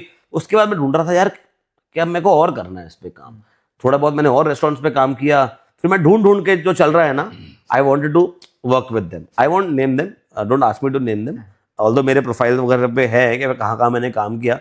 सो one of the restaurant which was doing really well in Mumbai and people are lining up, queuing up, I thought they are doing great job, good story, and I was really impressed by the way they were doing. I wanted to work on that. Whatever knowledge I have, like I'm a hotelier, we are good in setting SOPs and stuff like that, trainings, SOPs. So I wanted to work with them. I knocked their door, I said hello, and somehow things clicked, and we worked for a while with them on kind of a project. Created SOPs. I learned a lot from them. How they are doing new things, and it's really amazing. तो आज हमें लगता है कि यार how that particular dish, that dosa restaurant brought Rameshwaram also for that fact. It is now opening in various cities. There are new Bene Dosa outlets are opening in various cities. Every South Indian restaurant has a Bene Dosa now in their menu. So, and it is reaching various cities. वो जो वहाँ के जो दर्शनी concepts हैं, it was जैसे यहाँ का मोमो था भाई, शांत बैठा था, कई सालों से शांत बैठा था, nobody was asking. Now suddenly it is it blowing up, it is reaching to the corners. Dosa is going to reach the corner also, different styles of dosa. This is one style, there are 10 other styles of dosas. So if you have a story to tell, if you and create a story, means follow with your passion, people would be interested to know कि यार आप बंगाली हो दादा, आपको बंगाल का खाना miss होता है, you do a research, you present it. Lot of times I have eaten through people who are doing it like that. Delhi में गोवंस होते थे, couple of रेस्टोरेंट का बर्नाडोस, beautiful story. They were old couples doing their restaurant. In India, there is full of story-led restaurant. That's a great way to do marketing. ठीक है ना? Say कि regional cuisine has that power and that legacy to to get boosted everywhere. Absolutely, absolutely. क्योंकि यही तो है ना, मतलब अभी मतलब खाना सिर्फ खाना नहीं है, खाने के पीछे की कहानियां हैं, खाने के पीछे की हिस्ट्री है, क्यों वो आया वैसा जो आया, और वो जो पर्पस कहीं और स्टेट में सॉल्व करता है वो दूसरी जगह भी सॉल्व करता है. It is sometimes they are replicable. It's good to copy also, do copy. Chola bhatura यहाँ पे मिल रहा है, बहुत बढ़िया यार, सुबह सुबह बढ़िया सा छोला भटूरा खाने को मिलता है, कितनी खुशी मिलती है ना, है ना. कॉपी करो ना, दूसरी जगह भी करो, do it well, and do research. बड़ा दुख होता है यार कि दूसरी जगह पे ना हमको वो खाना मिल ही नहीं पाता. हम दूसरी जगह जाते हैं, हमको वो अच्छा बटर चिकन मिल ही नहीं पाता जो दिल्ली में मिलता. दिल्ली में क्यों? क्योंकि वो बढ़िया से रोस्ट करते हैं, एक बैलेंस रहता है. ऐसा नहीं कि जैसे बाकी शहरों में कई जगह पे सिर्फ मीठा बना देते हैं, या वड़ा पाव में यहाँ पर मीठी चटनी डाल देते हैं, है ना, एकदम मीठा कर देते हैं उसको, है ना. या साउथ इंडिया के खाने में सिर्फ करी पत्ता फेंक देते हैं और कहते लो बन गया south Indian. No, do regional cuisines, do it with research, tell that story, create a story, live that story, tell that story through the medium of social media. Let us know ये dish कैसे बनाई गई है, staff का क्या. We want to know, again coming back to that point of staff retention, they are not just your labor, they are not even, should not be just an employee. It should be part of the journey. You are making the restaurant basis them. They are the one who are cooking food. People today are interested to know कि यार वो मेरे डोसा बना रहा है, वो जो तंदूर में बना रहा है, जो इतने बढ़िया कबाब में खा रहा हूँ, वो कबाब में कबाबची भैया कहाँ से है? अच्छा, लखनऊ से है. अच्छा, इनके खानदान यही बनाते थे. वो बेचारा शायद 10वीं पे छोड़ दिया उसने पढ़ाई, अब वो तब से इसी में लगा हुआ है. आज मैं उसके हाथ के कबाब खा रहा हूँ. ये एक कबाब नहीं है, ये उसकी 20 सालों की मेहनत है जो मैं कर रहा हूँ. उसने कुछ नया क्रिएट किया है. This kind of things are very important. Sustainability, be good to the environment, be good to the industry. I think अच्छा मन से करो, उसको सोशल मीडिया पे दिखाओ, अपना be true and show the truth. Somewhere between the line, आजकल हम लोग भी मार्केटिंग करते हैं भाई, स्क्रॉल स्टॉपिंग होनी चाहिए, है ना, but should not at the expense of food. Don't ignore food, do marketing, be on the top of it, use AI, use everything. But food should not lose the essence. तो सिद्धार्थ जी तो इसी के साथ podcast के बिल्कुल and है ये। हाँ तो एंड में आप जो भी हमारे ऑडियंस ये वीडियो देख रहे हैं उनको एक मैसेज दे दीजिए जो रेस्टोरेंट स्टार्ट करना चाह रहे हैं, कैफे स्टार्ट करना चाह रहे हैं या बिल्कुल इनिशियल स्टेज पे है, हाँ उनको आपका फाइनल मैसेज क्या होगा? यार फाइनल मैसेज ये होगा that do not take it lightly, give it the respect it deserves. खाने के थ्रू ना हम बहुत लोगों को टच करते हैं, ठीक है ना। एक जैसे it's a very important job, हम लोग दवाई देते हैं ना, मुंह से जाती है वो, आदमी को नरिश करती है, ठीक करती है। खाना also has that medicinal properties, you know, it's very sacred job you are doing, feeding somebody, right? So feed it with responsibly. As far as business is concerned, be researchful, be respectful for everybody, to diners, people who are working. एक अच्छे मन से खिलाओ, खाना स्वाद भी लगता है, ठीक है ना। घर पे माँ का खाना इसलिए स्वाद होता है कि वो अच्छे मन से बनता है। As far as possible, please try to give food, cook food with all your heart, and keep coming up with new things. I mean, we are not just restaurateurs or consultants, we are also the diners, है ना। बहुत अच्छा लगता है जब आप लोग research करके जो नया कुछ कर रहे हो। It's a very interesting journey ahead.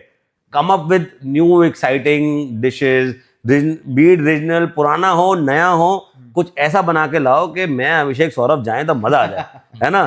So let's create good food, put India on the world map, and made us proud, and we are always there to help you go out, reach your dreams, and बल्ले बल्ले। तो ऐसे ही और informative podcast मैं और सौरभ आप तक लेके आते रहेंगे। तो इसी के साथ हमारे चैनल को सब्सक्राइब कीजिए और ये वीडियो उन तक ज़रूर पहुंचाइए जो कि रेस्टोरेंट ओपन करना चाह रहे हैं और या फिर इनिशियल स्टेज में है, जिनको शौक है, जो या फिर जिनको सीखना है। और आप सिद्धार्थ जी से सब्सक्राइब कर लेना, हाँ, सब्सक्राइब मैं बता रहा हूँ कर लेना। और आप सिद्धार्थ जी से तो कांटेक्ट कर ही सकते हैं। इनका फ़ोन नंबर हमने डिस्क्रिप्शन में दिया हुआ है। Thank you. जय हिंद।